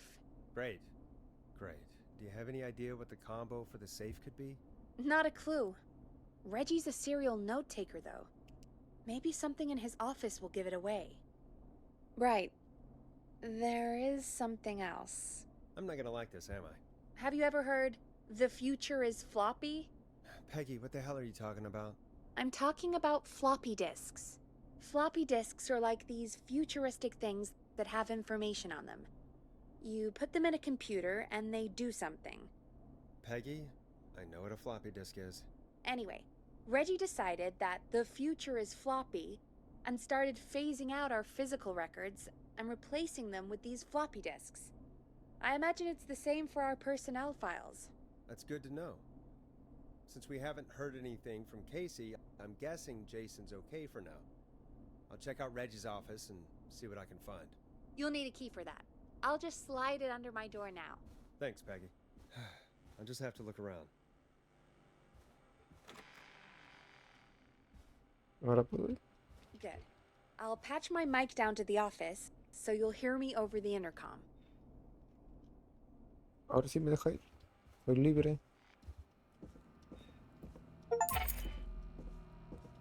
Locked tight. Está bien.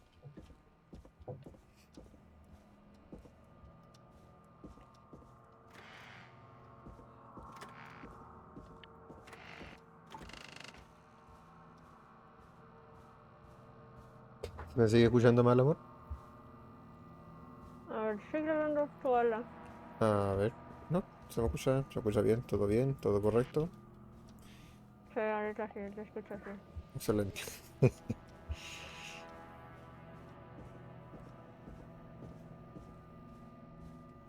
Mm. A ver, esa sería.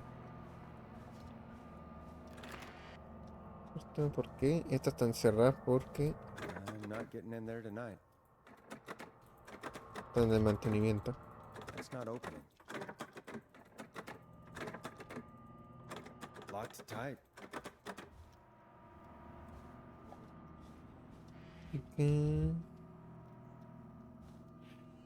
El certificado de finalización de este documento certifica que Reginald Scott ha completado el acceso al curso estándar de primeros auxilios para heridos emitido en el hospital de Gabriel Gallus Creek. Llamado Kate Walker. Reginald Scott.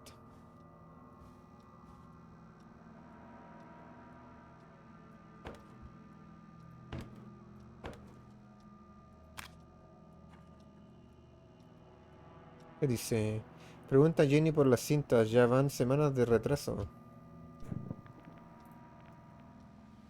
Creo que si estás leyendo esto, deja de robarme las notitas.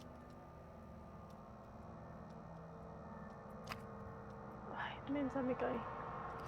Cuidado, amor.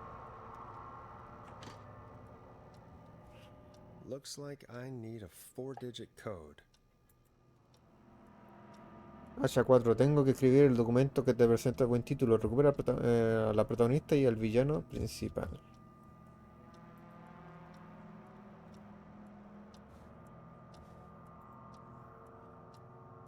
Pista, fecha muy importante.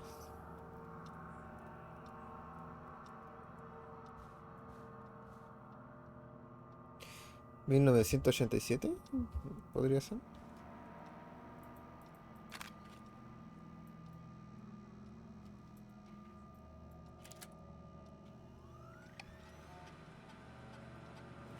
Could this be it? Cortes profundos, altos secretos. Un repartidor de pizza asesino que mata con un cortapizza. Deja que te corte un cacho. Lo aterrador es que nunca reparte pizza. ¿Qué le pasó al anterior repartidor? Tal vez puedan meterlo como el novio de la protagonista. La protagonista es una universitaria, Megan. Apellido pendiente. Es inteligente, guapa, ingeniosa e intolerante a la lactosa. Así aumenta la separación entre ella y el repartidor asesino. Los hechos suceden el 7 del 11, una fecha muy importante para la ciudad. Gran reunión de gansos en un evento en el que un gran número de gansos aparece de pronto y salva a la ciudad de una hambruna. Hay que unir esto con la historia principal. Hay que matar a los seres queridos de Megan a lo largo de la película, como en Asha 3, pero más aterrador. Quizá podemos crear una promoción en colaboración con Pizzería Ponti para el lanzamiento, que uno de cada 10 pedidos reciba una cortapizza y entradas para la película. 710, 711, 3 será? 711, 3.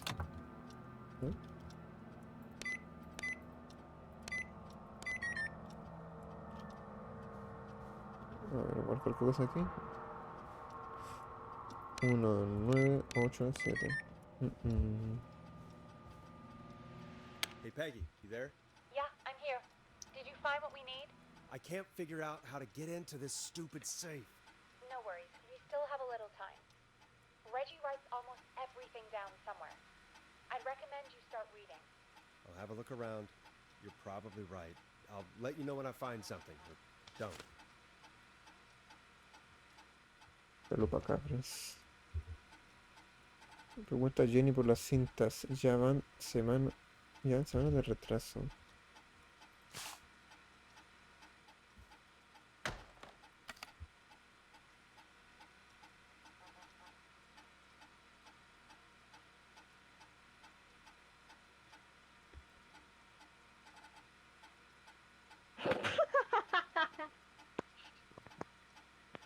Número 7, Forward Park.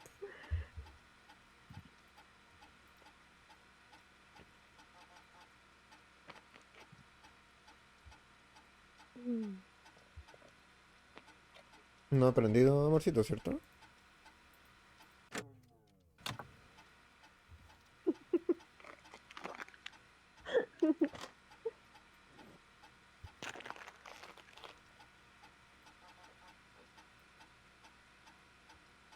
Like.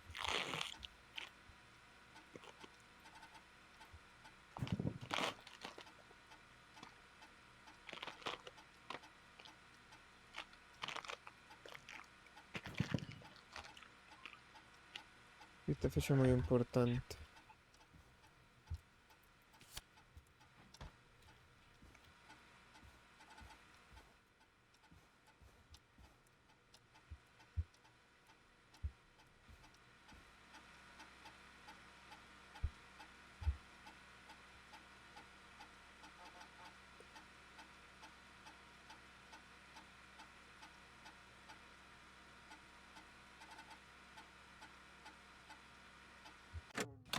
Fecha muy importante para la ciudad. Creo que había unos diarios por ahí. ¿Será eso?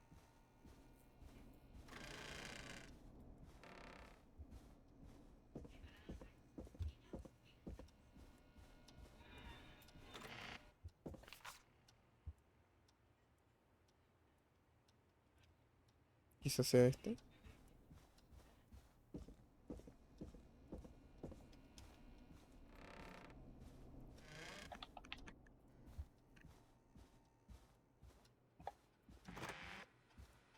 A ver.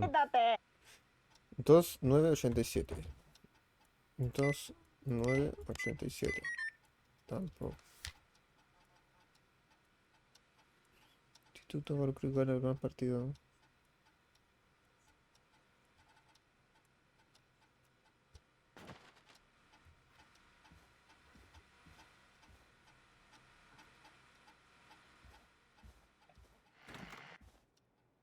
¿Había más diario o todos decían el mismo diario?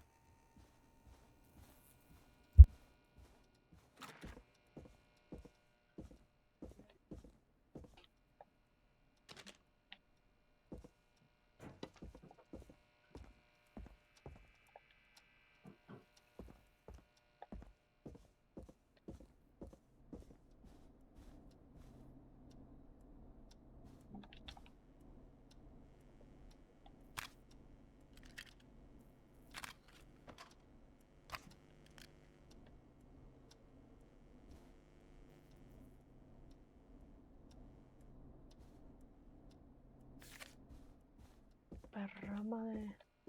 No, no, no, no, no, no, no, no, no, no.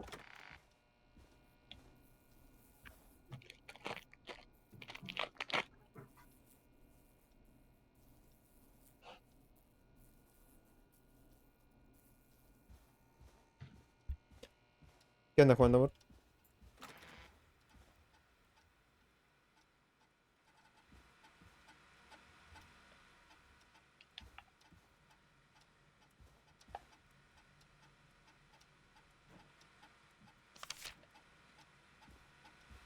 Una mierda, no pillo.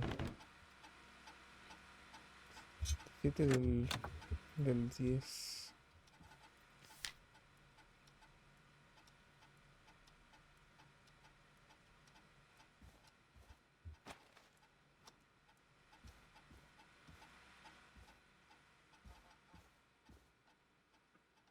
Ah, me mató.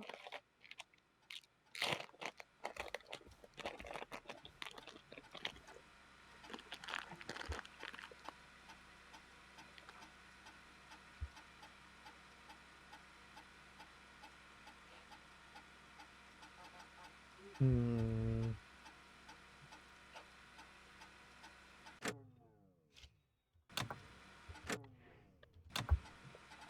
Mm.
¿Qué dice aquí?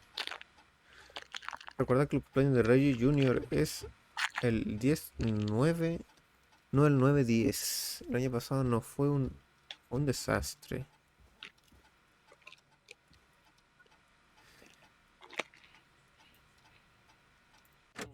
Mm.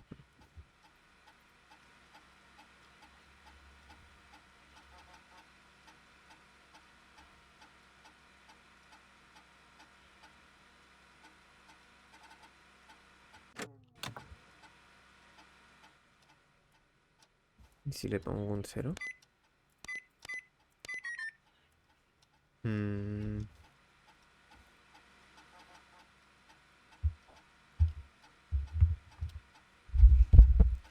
Suena el 7 de 11, una fecha muy importante.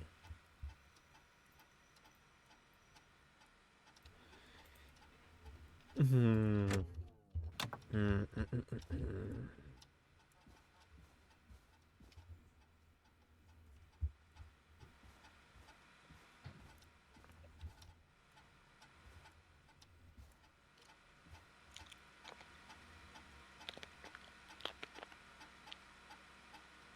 En el computador está escrito al revés, pero me lo tradujeron con los números al revés. Nice. El diablo está lleno de cassette aquí. Por eso de disquete.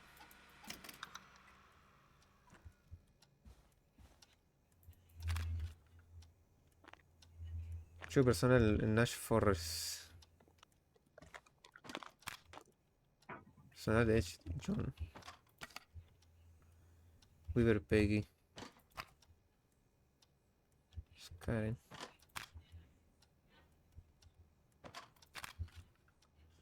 La Rick Bárbara. A ver. Era el de Forrest. Forrest Nash. Get a load of this, Peggy. Apparently, I'm a lone wolf type. Forrest, what are you doing? We don't have time for this. We have a man literally dying on the line, and you're more interested in you. You're right, I'm sorry. I need to No. focus on possible candidates. I can read the rest of this later. Fecha de nacimiento, Rosy Gabriel, dirección, pensión común, in Romero Street, número de teléfono 54607. Nota, no me puedo creer que hayamos podido atraer al gran Forrest Nash a Gallow Creek. Es una verdad que no, no está muy motivado, que no tenemos recursos para cubrir su exigencia, ya que está en la lista negra de cualquier emisora. Respetable, pero para ser sincero, no tenemos ninguna reputación que perder. Forrest no se está integrando bien con el equipo, parece tener una actitud de lobo solitario. Durante su primera semana ha llamado a Janine y Brenda.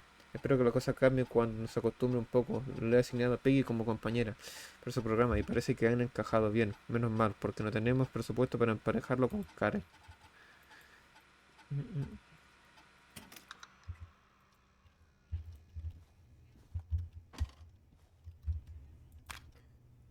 Carter Bradley. Joe Head John. Peggy. Alfred Bárbara.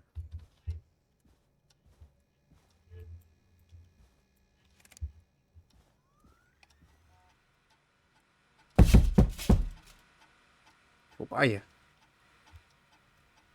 ¿Qué pasó aquí?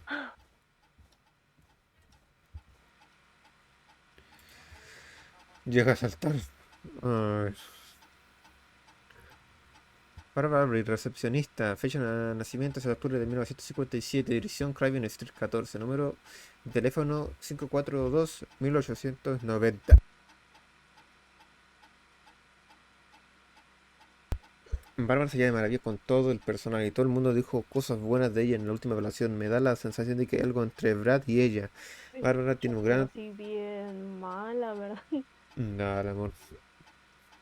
Bárbara tiene un gato nuevo, así que ya llevará por lo menos 5. Daisy, Murphy, Penelope, Freddy, Lord Winston. Tendré que encontrar la productividad del equipo porque las fotos de gatos son una gran distracción. ¡Ha llegado Wallace! ¿Ahí mejor? ¿Qué pasa, David? Vindriab dice mucho texto. ¿Qué pasa? Por- ¿Se me escucha mejor, amor? ¿O se me sigue cortando? Amor, ¿Ah? ¿se me escucha mejor o se sigue cortando? Peor. Dale. Bienvenido, Vin. No sé, debe ser el Discord. Que anda Vin. Aquí leyendo. Pero anda aquí ando con Discord con Asu, pero en el Discord se me escucha muy mal. Vindriab dice cómo va Byro, matando al pueblo. Uy, pero no salgo, no salgo. He salvado a varios, pero no he matado a todos, por suerte. Van tres, si mal no recuerdo. Van se ha reído cuando le he contado mi nuevo guión para una película de terror. No me importa lo que piense, una historia sobre un huevo alienígena. El centro de la Tierra eclosionará en el 30 de febrero de una gran idea, porque si no evitáramos el éxito del 30 de febrero. Vindriab dice ya vengo. Dale. Suerte que no tenga Ervin. Esta no tiene nada.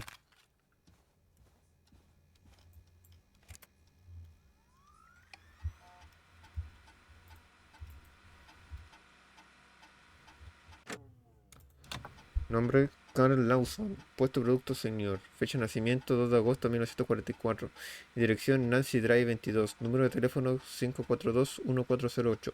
Karen empezó a encargarse de más tareas durante los últimos meses. Ha tomado el timón del programa de Hamish junto con los gemelos Timberlake desde que Wes nos dejó.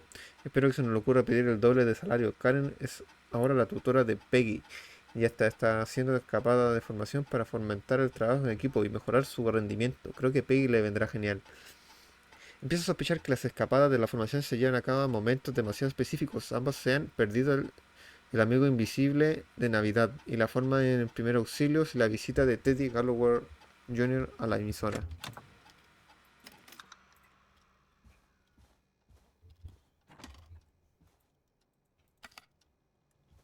Bueno, Peggy todavía no puedo. Edge John. John Edge.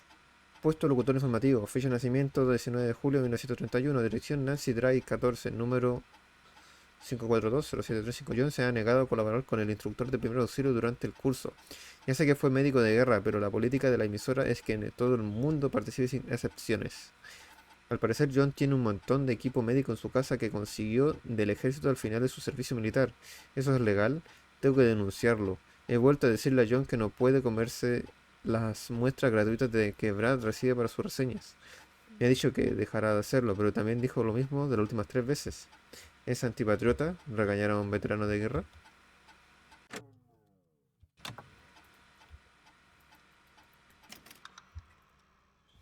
¿Sigue igual, amor? ¿Se me sigue escuchando feo? ¿Eh? ¿Se me sigue escuchando feo? Sí. Dale.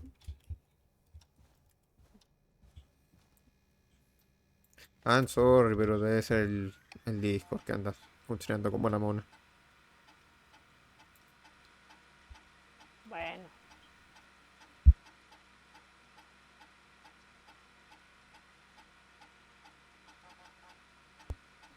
A ver. Nombre: Bradley Carter. Puesto crítico gastronómico. Fecha de nacimiento: 14 de enero de 1962. Dirección: Accident Lane 31. Teléfono: 542-4298. Me dijeron que estaba loco por contratar a Brad como crítico gastronómico de la emisora porque solo tenemos 3 restaurantes de comida rápida y una cafetería. Pues que sepa que no se puede tener miedo de explorar los límites de lo desconocido o Henderson. Parece que Bárbara está pasando mucho tiempo con Bradley. No sabía que le interesante tanto su trabajo. Tal vez debería apuntar a una de Ay, ya sus sé. reuniones después del trabajo. Siempre he querido aprender más de gastronomía. Brad y Bárbara se han perdido casi toda la sesión de formación de primeros auxilios. Brad ha bromeado sobre practicar el boca a boca y Bárbara se ha enfadado y se ha marchado. No me parece una broma que fuese tan mala. Bueno, entonces Brad y Bárbara. Esos quedan descartados. Bueno, Brad y Bárbara. Karen, John, Bárbara. Los dos están descartados. Quedamos con Karen y John. ¿Qué decía de Karen? En los últimos meses, han tomado el último programa junto con los gemelos Timber, ni de Tito Wilson no juego. Espero que se le ocurra pedir doble salario. Karen es la tutora de Peggy y ya está. Capaz de formación para fomentar el trabajo en equipo y mejorar su rendimiento. Creo que Peggy le vendrá bien.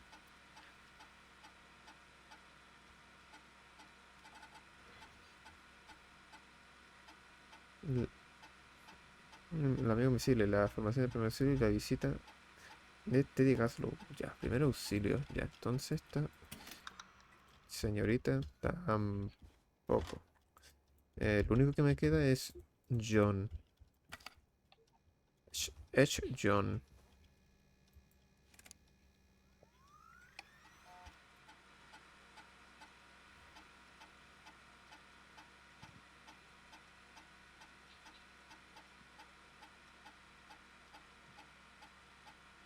Sí, es John. Es John. John Edge, 542. A ver si después me deja leer la de Peggy. La de John. John. John. John.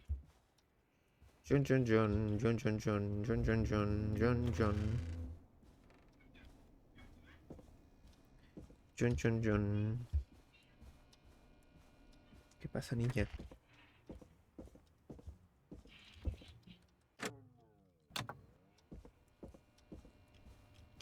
John.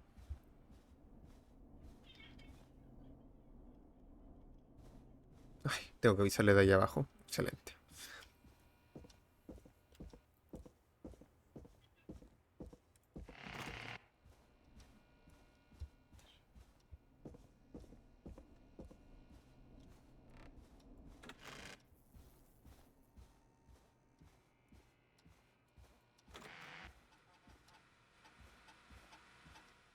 Hey, Peggy, you there?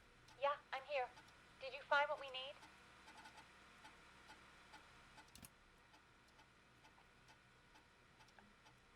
I think I know who our best bet is to help Casey and Jason. All right, good work. Who should I... Hello? Is anybody there? Please pick up. Casey, I'm here. What's wrong? Jason started going pale. I tried to get him to rest, but he just threw up everywhere. What's happening? What do I do? God, it sounds like he's going into shock. Casey, just stay calm. It's going to be okay. But the bleeding seemed to slow ¿Qué tal, down. 29? Aquí, tranqui. ¿Qué tal tú? Acabas de dar la subida que me cuenta. Sorry. Casey, calm down. You've Bienvenido. got everything right. I need you to listen to me, okay? For Jason. What did the ¿Cómo es su nurse día? say ¿Qué me to do cuenta? about ¿Qué anda shock? haciendo? Álzale las piernas. Casey, I need you to elevate Jason's legs. We need to get the blood flowing to his vital organs. Got it. Jason, stay with me. I'm just gonna move you. This might hurt. Okay. I propped his legs up on some boxes. Pero aquí estamos intentando salvar gente en la radio. To get Jason as warm and comfortable as possible. Do you have anything you could use nearby, Casey? Yeah. I still have some laundry next to me. I'll wrap him in some blankets. Just give me a second. Sorry.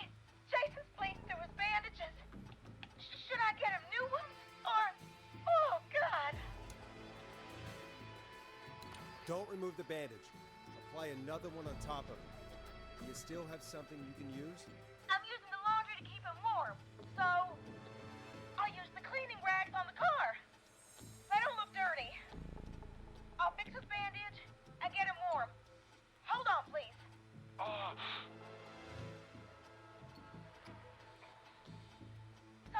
Sorry. I'm done. You're gonna be okay, Jason. Just relax now, okay? Boris, I'm scared. He's not doing well. Is he gonna... Chingado con el mundo. Jason is going to be fine. Just make sure he knows he's going to be okay, okay? Okay. Bienvenido 29. ¿Qué anda? ¿Qué anda haciendo? All right, Forrest, we need to hurry. Jason doesn't sound like he's doing too well. You said you knew who to call earlier? Who was it? John Edge.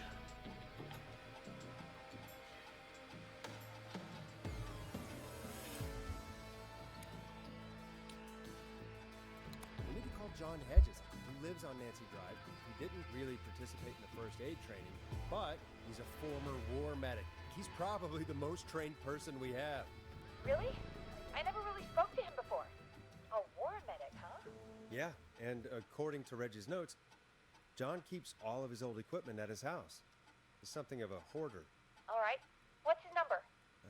5420735. Calling now. Let's hope he picks. Who the hell is this calling me at? What time is it? John, it's Forrest Nash here at KFAM. We have an emergency and we need your help. Forrest, if this is a work emergency, then it can wait until the goddamn morning. Just leave me a note like everybody else. Ay,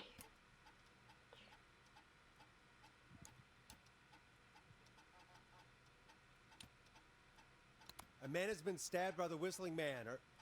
Never mind. He's lost a lot of blood, and he's passed out. We need you to help him. The Whistling Man? What kind of joke is this? John, we're not kidding. A man is gonna die if we don't help him right now. Seriously? I haven't been called on for over 10 years. Where's the patient? What's his condition? He's at 25 Nancy Drive. I think we got his friend to stem the bleeding, but he's gone into shock. He's passed out right now. You say he was stabbed? Do you know the extent of his injuries? From what we were told, he has 2 major stab wounds. One to the stomach and one to the leg. The knife is still in his leg, and the stomach wound is open. Understood. Let me grab a few supplies and I'll head right over. Damned if he dies on my watch. Thank you, John. We'll let him know you're on your way. Good luck. Hello, Casey. por el Are amor you de there? Dios, ¿por qué How are we son una doing? basura? Jason seemed really weak and then just started thrashing. What about now? Is he still thrashing? He's passed out. Please tell me you found someone to help. Casey, help is on the way. My colleague will be there soon. You hear that, Jason? Someone is coming. You're gonna be just fine. Just hold on for me, okay? Just hold on. Come on. Hello, Casey. This is John Hedges. I'm here about Jason. Please let me in. I'm guessing that's Jason there. Casey, I'm gonna need your help. Forrest, Peggy, don't you two worry. We've got this from here. Ay, maldito. Okay. Forrest, we'll call you back later. I have to go now. Good luck, everyone. God, I hope he's gonna be all right. And with that, the show moves on. We're sending our best wishes to Jason. Well, after all that excitement, I think we could use some Pero ¿por music. qué se alejan? ¿Qué son de un back equipo upstairs de when you're ready. basura? Cuando arranque Damon. Ujú. Dale. A ver. Nombre: Peggy Weaver. Puesto productora. Fecha de nacimiento: 23 de mayo de 1959. Dirección: apartamento 17A Wayland Road. Número de teléfono. Nunca había conocido a nadie que se llevara tan bien con todo el mundo. Karen, Bárbara y ella se han convertido en una pequeña familia. Tal vez lo que tal vez lo que se necesita esta emisora es energía femenina. Espero que sea más barata que la eléctrica. A veces me pregunto si Peggy querría tener su propio programa, porque no se corta a la hora de participar en las llamadas del grito. A veces parece que Forrest podría ir a tomarse un café a mitad de una llamada Play a record, y nadie se enterará. Peggy y Karen se han perdido otra actividad laboral, esta vez la información de primer auxilio, por culpa de sus sesiones de formación. Su colección de sombrillas de colectel ha aumentado tras cada sesión. ¿Por qué tienen que ir a formarse al bar? Listo. I better put a record on.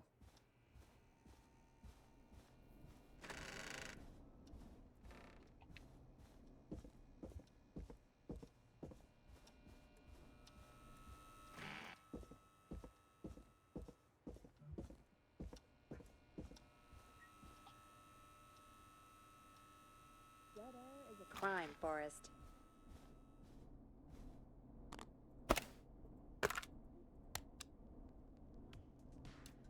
You're gonna love this next track. It's getting pretty late. This might be your last break for the night, so try to enjoy it. Give me a buzz when you want to go back on air.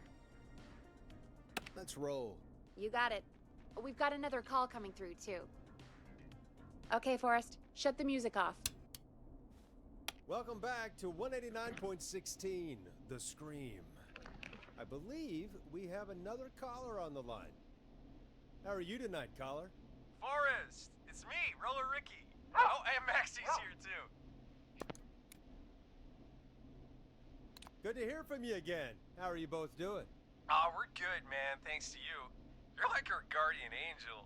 That wouldn't be a bad look for you, Forrest. A little White Wing Halo number? Maybe something for the K-Fam Halloween party. All right, everyone, let's calm down.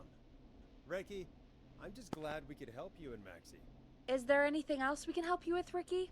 Actually, I think I have some info that might help you. All right, I'm waiting. You see, man, me and Jason know each other. You know each other? Yeah, we went to Gallows High and played on the football team together. He was a gnarly offensive linesman, and I was our star wide receiver. Runner Ricky, they called me. All right, and what does that have to do with tonight? Well, because George, the guy who drowned, he was on our team too. Tell me about him. What was George like? I didn't know him for long, man. Sad to say. We had our first team party on the night he drowned. He seemed like such a good dude. Ricky, were you there when George drowned? No, man. Once the party turned, I beat feet out of there. Man, I remember George and his girl there. There was a whole lot of love, man. I could see it, you know? Ricky, please. What was her name? I never got her name, man. He just called her Bean. I didn't really know her before, or see her after that.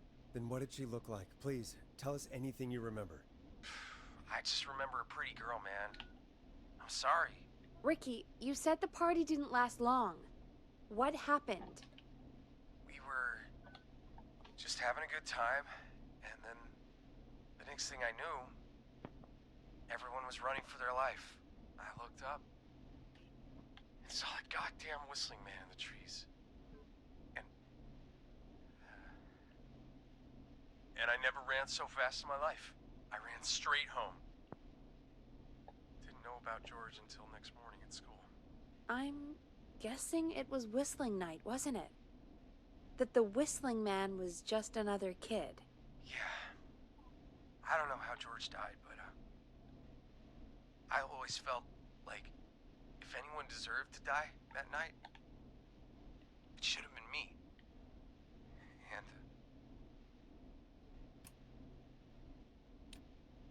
Can't believe they did that to you all. yeah, but they did. And it took a long time to get over that, but yeah, just thought I'd tell you all what I know.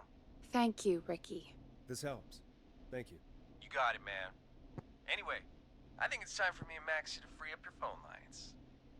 Thanks for listening, man. I'll let you to it. Night, Ricky. All right, folks. Looks like we got a new lead in the case. If anyone has any info about this mysterious being, please call in. If she was George's girlfriend back then, she's probably in her mid to late 30s now. Huh. Oh, we have another call coming in, but hang on. What's up, Peggy?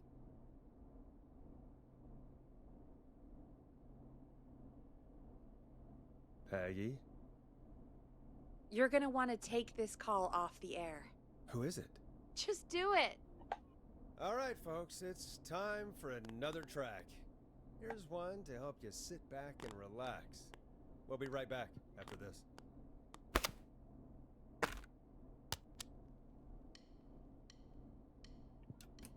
Here comes one of my favorites. I hope this is good news, Peggy. Who have we got? Find out for yourself on line 1. Hello? Forrest! I'm glad I got back through to you. Sounds like it's been a busy night, huh? Surprise! It's Leslie, our 911 operator, leading the charge from Henderson to come save us. It's so good to hear from you. Are you okay? We're doing okay. Sarah and I are both happy to be headed back home. We're happy to have you too. Wait, Sarah? Oh, yeah, I mean Deputy Martinez. Anyway, we got back into radio range a little while ago. We've been listening in, but haven't been able to get through until now. It's been non-stop since you left. Please tell us you're bringing help. You bet!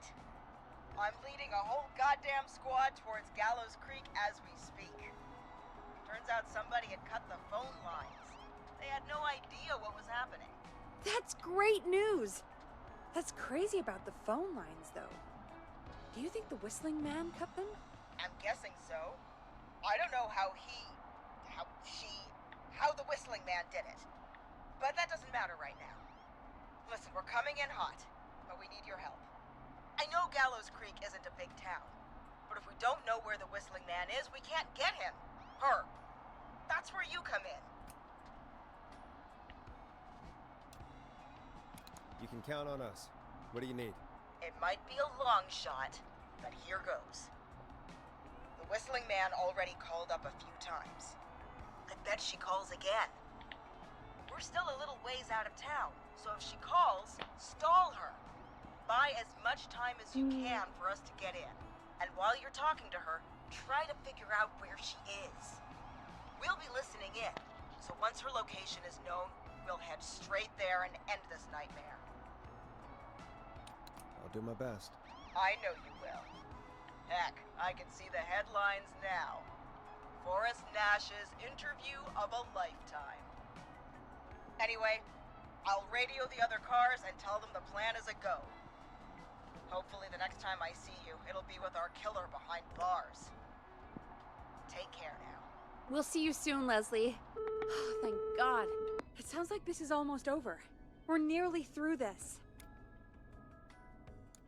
I hope you're right. The sooner this is over, the better. I am right. Trust me. Anyway, we should get you back on air. Taking callers is the only way to see this through. When you're ready, shut the music off. Bringing you back live now. Welcome back to The Scream with me, Forrest Nash. The line is lit up, but before I get to our next caller, I just want to say, things are looking up. It's almost over. But for now, let's bring in our next caller.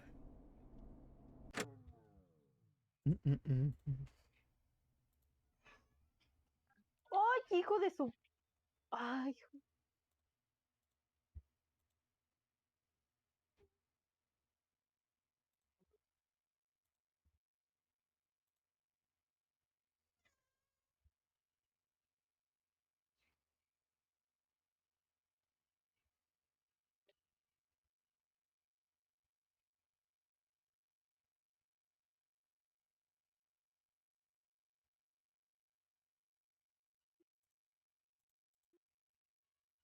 I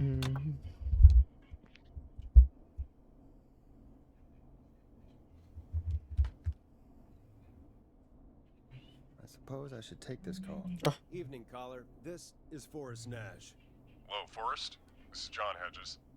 I'm here with Casey. I wanted to give you an update on Jason. John! Is he gonna be okay? He's a fighter. He'll be fine. We've got him stabilized, arrested, and we're preparing to move him to the ¡Has llegado, Wallace! ¿Qué pasa, Bill? You haven't been there, then? God, I don't even want Bienvenido, to Bill, think ¿cómo about what está? happened. Of course, Casey. We're just happy he's okay. John, Casey, you two did all the work. Tell Jason to get well soon from us, whenever he's up for it. Well, why don't you tell him yourself? Is this Forrest? Jason, we meet at last. ¿Qué anda, Viñal? It's good to hear you, ¿Va a aprender? Jason. How are you? ¿Va a querer probar el jueguito después? You know, I've got a hole in my stomach, and there's a knife in my leg, but John gave me something to take the edge off. So, I might feel even better than either of you.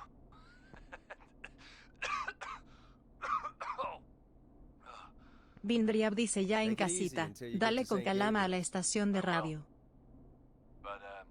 Dale, dale, dale. Pero creo que ya queda poquito ya. Guessing the Whistling Man is still out there? Yes, the Whistling Man's still out there. Why do you ask? Aquí You know andamos. something about the Whistling Man, don't you? Yeah, I do. Can we talk about what happened earlier? Go for it. We spoke to Roller Ricky not long after you were attacked. You spoke to Ricky? Was he... Is he alright? He is now. I mean, he was attacked earlier, but this call came after. Hey, guys, I'm really sorry, but there's a call on the other line. I just need to make sure we don't have another situation brewing. You fill Vindriab Jason in on dice what si no te happened, falta I'll tanto be right ya. back. Dale. Sure, Peggy. Sorry, Jason. Where was I? Ah, yep.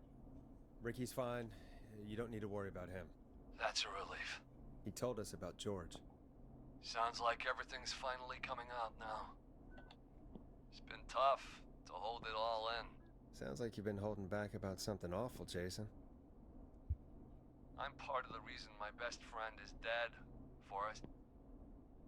And the few who knew about it said if I ever said anything, I'd find myself in jail. For a long time. It was hell. And then the town just moved on. Like he'd never existed. Who killed George that night? Some of the guys on the football team had an idea for a way we could haze the newcomers. We decided to plan a party in the woods and have the Whistling Man crash it. It was stupid. We each had a role. I was the stabbed friend. At the party that night, I left the group for a second. Met our Whistling Man. Pretended to get stabbed in front of everyone. Started an almighty panic. Ánimo, amor, te Those puede. screams. Amor, no te entiendo nada, de That verdad was que the no te last time entiendo I saw nada. or heard George alive. Dale, amor. How did Sea lo George que me die, digas, no Jason? te estoy entendiendo nada. I was playing dead. But when I heard her scream, Ricky mentioned a girl named Bean. Is that who you mean? Bean. Oh yeah. I guess George did call her that. Yeah. He called her Bean. I heard her again tonight, Forrest. Vindriab dice jajaja, el dolor de jugar con nosotros. Perdona su por ser tan malos. We still on air? No, we're not. Seems like the power is completely gone. How do we get it back on? I don't, Oh, we can use the emergency generator down in the basement. Ricky picked it up a while ago in case we ever needed to do an emergency broadcast. An emergency broadcast? Emergency? You know, nuclear war, alien attack, broadcasting a serial killer's location to the cops so we can end this nightmare. Fair point. It's in the storage area in the far back corner, up on the wall. You might have spotted it earlier when you were digging around for all those tapes.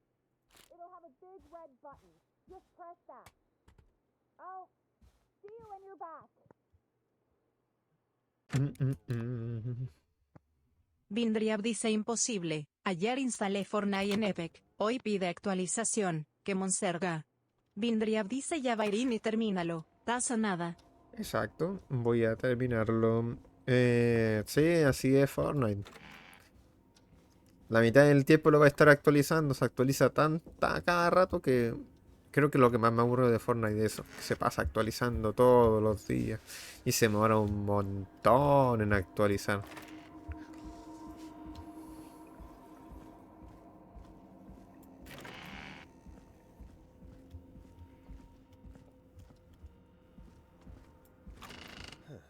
Far back corner. Why is this station so big?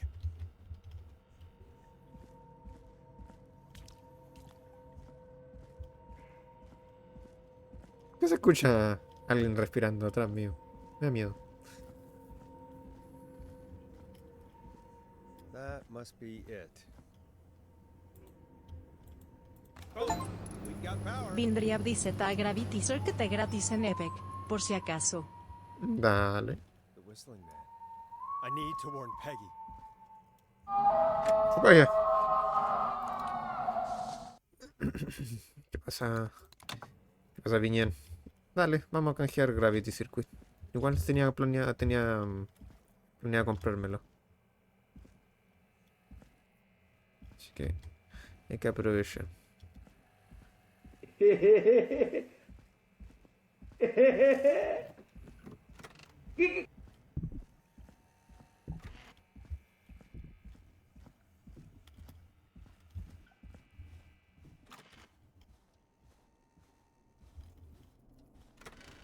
What the hell?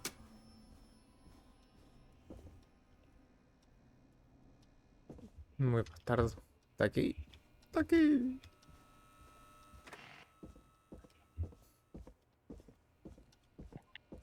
No. Oh no. Not getting in there tonight.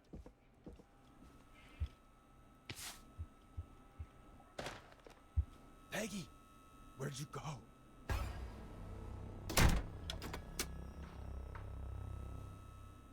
No way. This can't be happening.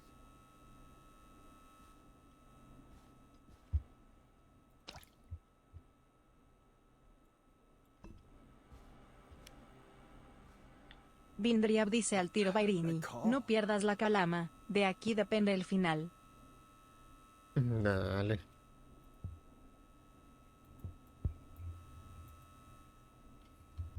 Did Dawn press the Peggy button?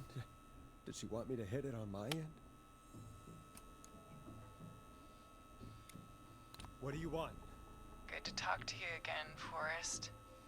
You know, I've really enjoyed our chats tonight. I guess we've had some moments. My favorite was when Ricky ran you out of the rink. Ha! You sure did get me then, Forrest. Where's Peggy? Have some patience, Forrest. It's almost the end of the night. Almost the end of the show.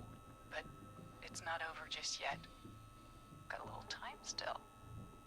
So let's make the most of it.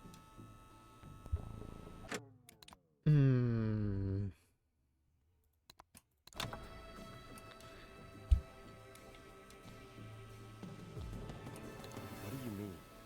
Make the most of it how? Well... I thought we'd end tonight's Whistling Man special with a special guest. The one who started it all. Let me take that out of your mouth and... You crazy bitch! Let me go! Welcome to the air, Mr. Teddy Gallows Jr. Wait. It's all gonna come out tonight, Teddy. Your daddy and his money saved you 20 years ago. But even if he crawled out of his coffin with all the money in the world... Wait, where the hell is Teddy? How are you talking to him if you're here with me? Because I'm not there with you, Forrest. I'm here with Teddy. And if he says where that is, well, he knows he'll get it. You're standing right in front of me.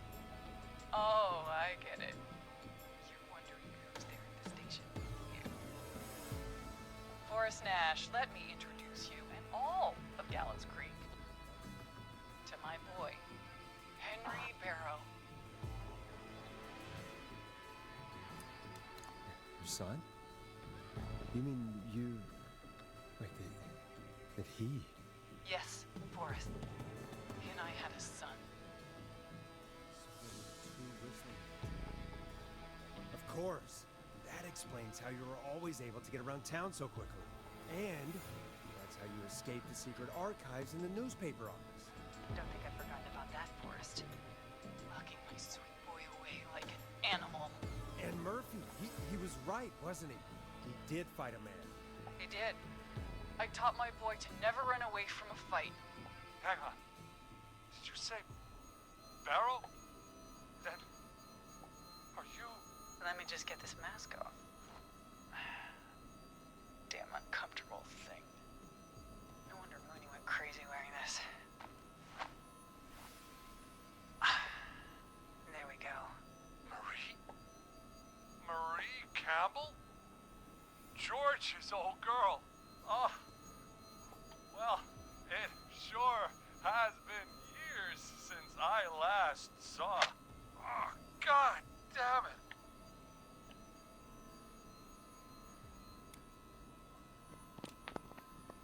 Where are you going with all of this? Everyone's gonna know now what Teddy did. He killed George that night. This night. 20 years ago. Listen to me. You... You're gonna talk when I talk to you. And not a moment before. Meanwhile, Forrest, I'm gonna give you the chance to talk. You're gonna help me reveal what really happened to George all those years ago. Why should I help you? Why should I play any part in this? Because I think you believe in justice. You think this is justice? You had no goddamn idea, Forrest. These people you've been trying to save, they were all in on it. They all knew George was murdered, but... Murdered? Listen,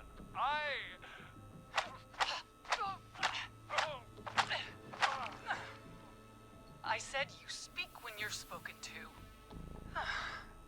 Now, I know you've done some good work tonight in piecing together what happened to George 20 years ago, and that's why I want you to interview us.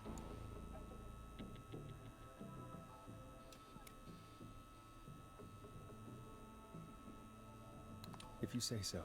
I'm not really in a position to argue. I'm happy we have your cooperation. Do a good job. And hell, you might be the only one to leave here alive.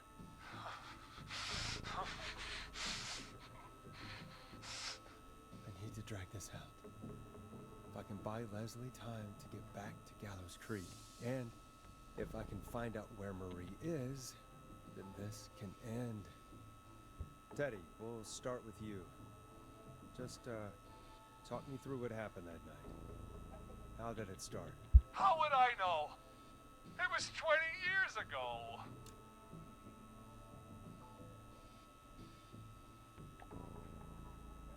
Teddy, be honest with me or we're both going to die.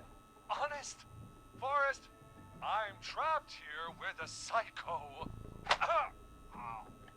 What the hell? God damn it. Okay. Our first team party was coming up. And when I saw the date it was scheduled for, I had an idea for a way we could prank the new guys. What made that night special?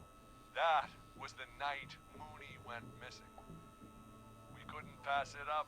I was just surprised no one had ever thought to do it before. Wait. You mean this was the first whistling night? Keep talking, Teddy. We went up near Whistling Point. God, who was there? Me, Jason, and George, of course. But George didn't come alone. He brought Marie.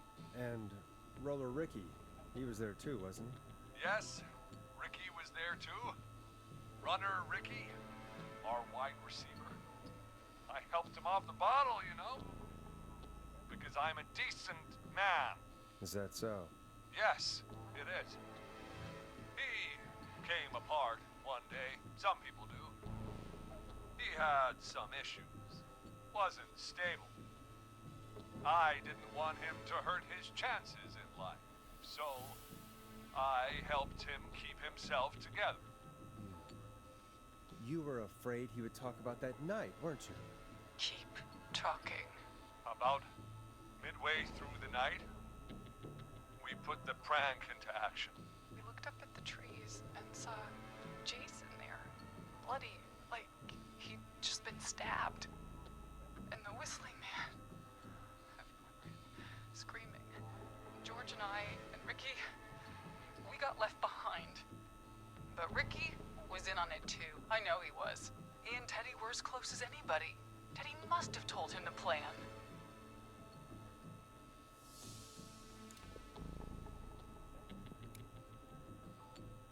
No, Marie, you're wrong. Ricky didn't know. What? Did you miss that part of the broadcast? I spoke to him earlier. He had no idea what was happening. He said he was as terrified as anybody. Isn't that right, Teddy? You didn't tell him, did you? Ricky never could keep his mouth shut. If we told him, he would have given everything away. But well, it doesn't matter. He didn't run his mouth enough to tell anybody about it afterwards. He's still guilty. It was just a stupid prank. How can you still say it was just a prank? Oh, come on.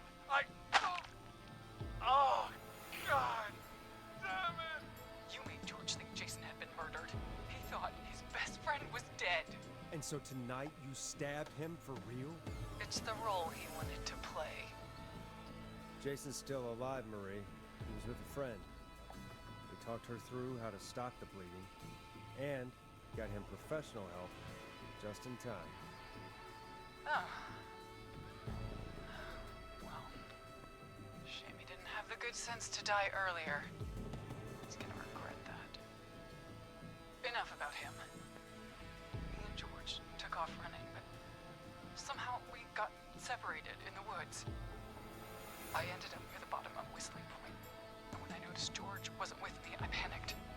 And then, I don't know how he snuck up on me, but the Whistling Man grabs me.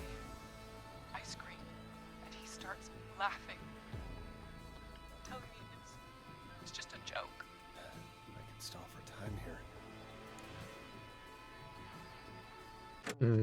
Ay, me alejé. Ay, estoy re idiotis.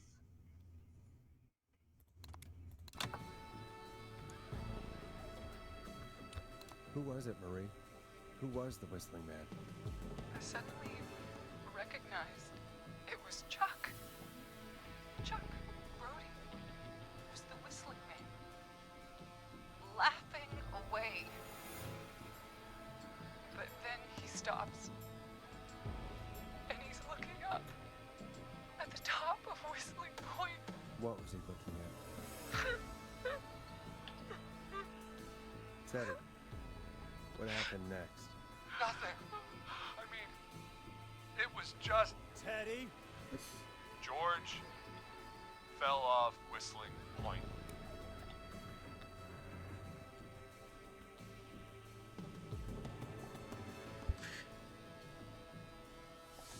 How do you know what happened?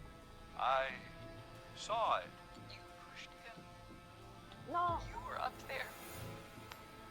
You were dressed as the Whistling Man too, and I didn't push him, God damn it! I just chased him up there, and he kept backing up. When I saw he was about to go over, I reached out. That's what you saw. you liar. It's not my fault. He didn't know it was a joke. If he'd had any brains, he would have realized. Ugh. You bitch. No one's going to believe this. After all you did.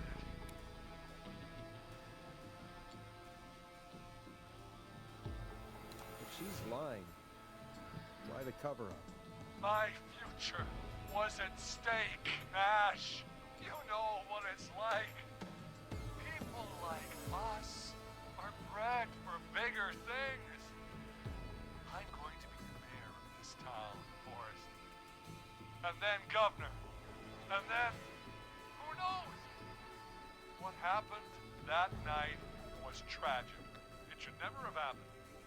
But it was a mistake. It was just a stupid joke gone wrong.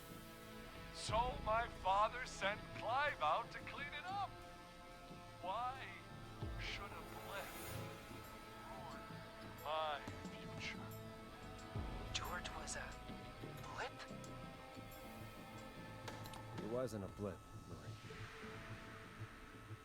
His father covered it up from there. I searched for George's body all night, but Sandra found him the next morning while out jazz running. she found him in the river, but she lied about that to protect Teddy. She said something about her rent going up, unless she... Teddy, did your father own Sandra Sharp's dance studio? It's Gallows Creek, not Sharp Creek.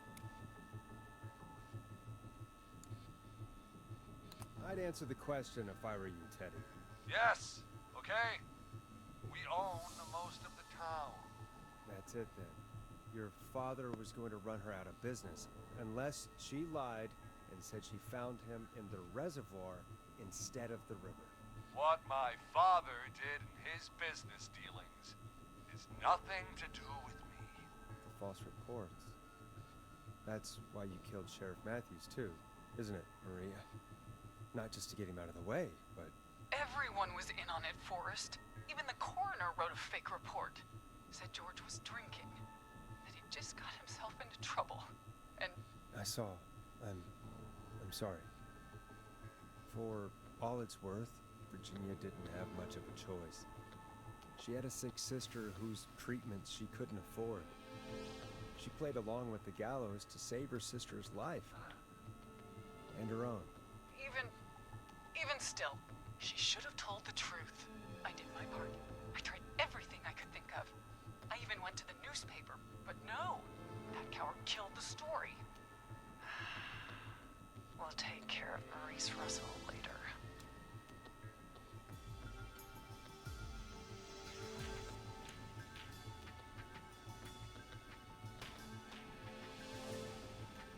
You've been through hell, Marie. I'm sorry. You've got no idea. Never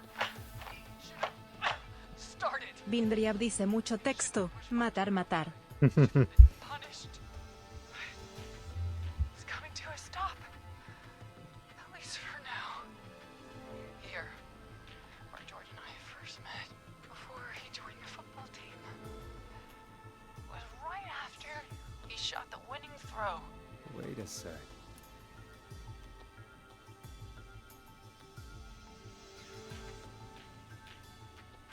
Oh, no sé a dónde está.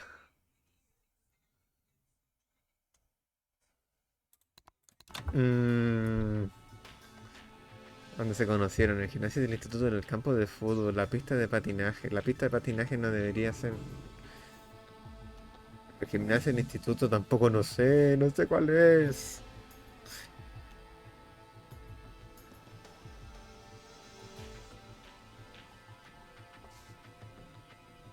Es que eran futbolistas.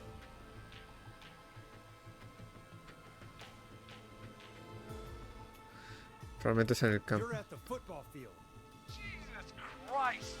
Forrest, you idiot! We're in the gym at Gallows Creek High. I told you not to do that. Wait. No, me equivoqué, era en el gimnasio. El diablo.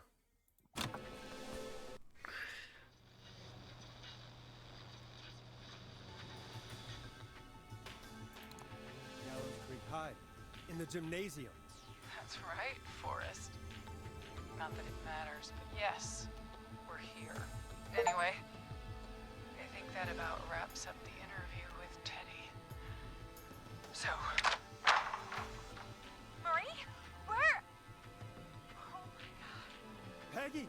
Teddy? You've got to help me. Quiet. You'll talk more later. Now I have to talk to someone who mattered more than you ever did. Peggy. It's been so long since I've seen your face. I worried you wouldn't come. Marie! Oh my god. I thought you... And here I was, thinking you'd forgot me. I'd never forget my own sister. Sister? Peggy, what's happening? Why are you even there? Wanna explain, Peggy? Earlier, while you were speaking to Jason, I got a call. Do you remember? Well, it was from Dawn. She said that my sister Marie was there that night George died, and that I should come to the gym for a reunion. And when you walked in, you found out. That my sister is the Whistling Man. Good to see you too, Peggy. Why didn't you tell me any of this? She said that it was my last chance to see my sister. I knew if I told you, you'd try to stop me or come with me when we need you on the radio. And I just... You should have said something. You should have told me. I know, okay? I should have. But I didn't imagine this situation then, so just... What happened to you, Marie? You just disappeared one day. Disappeared? I was thrown out, Peggy. I begged Mom and Dad to do something about what happened that night, but did they care? No. They told me to stay quiet. They only cared when they learned I'd been with George, and... Marie, I'm so sorry. I never knew. It's not your fault. Really, it's Mom and Dad I should be seeing right now. But since they're dead and gone, well... I'll have to settle for the next best thing. Fuck. Qué desgraciada la tipa.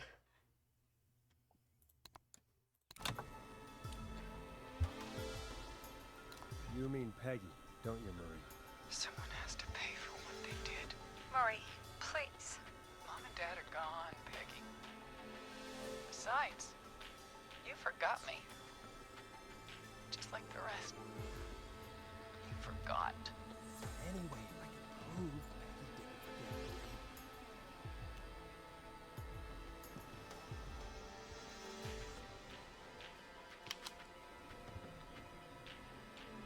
Marie. Marie, Peggy never forgot about you.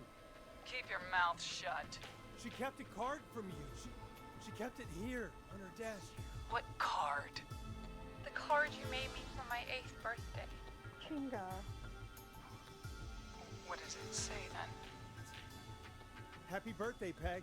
Now you're great and 8. Love, M.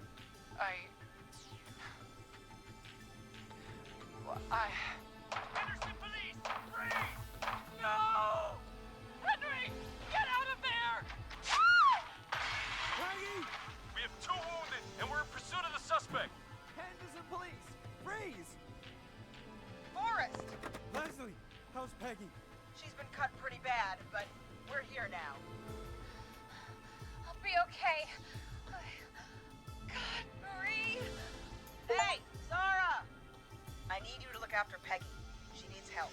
Now, we got here just in the nick of time. Where's Marie? She bolted right as we got here. The police are right on her heels. It won't be long now. It's over, Forrest. Well, folks, it was a long night, but we made it through together. I'm gonna head off to go check on Peggy. This has been Forrest Nash.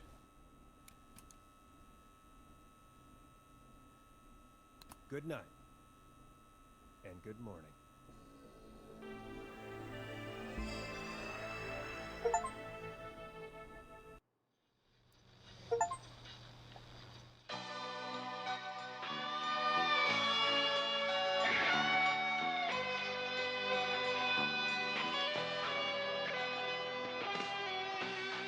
Ah, mira, ahí está Forrest.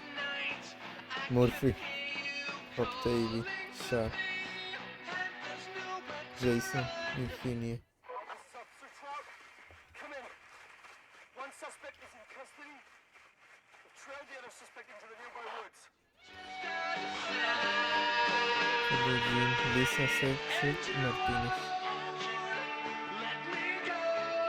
Y está Peggy.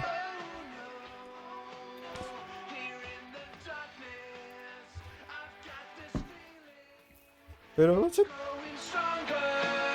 se acabó. Abre la puerta para emitir el pliego los créditos. Para más encima. Pero se logró. Se acabó The Killer Frequency. Pero vamos a ver el epílogo y los créditos.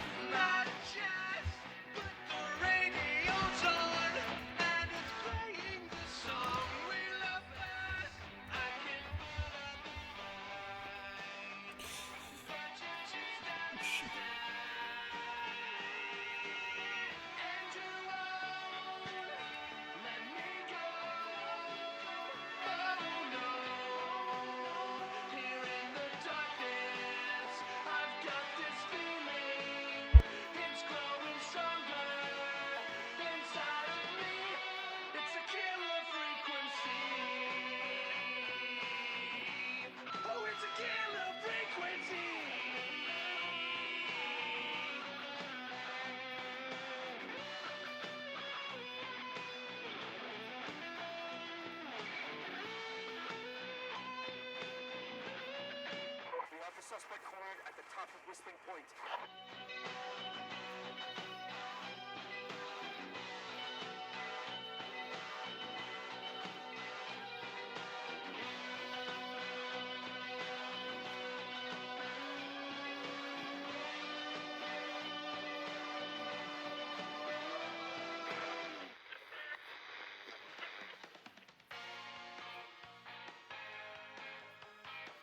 Stop! Put your hands in the air! Get down on the ground!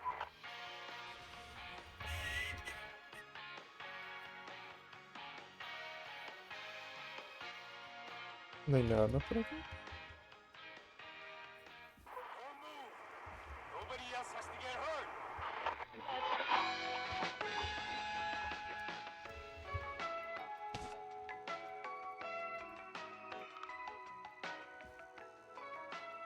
No, stop! Suspect has jumped!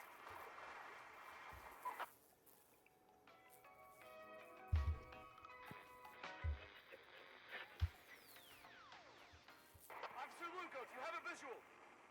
Negative. No sign of the suspect anywhere.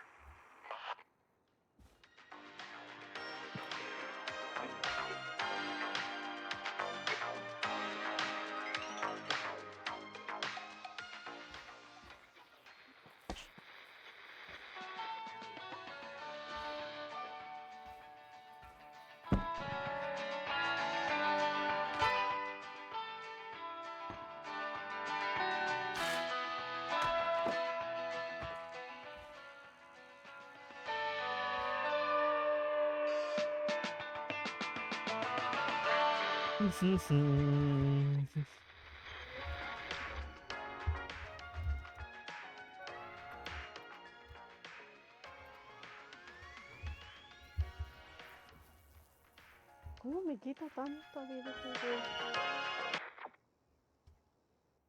Y ya, se acabó. Estamos listos con Killer Frequency.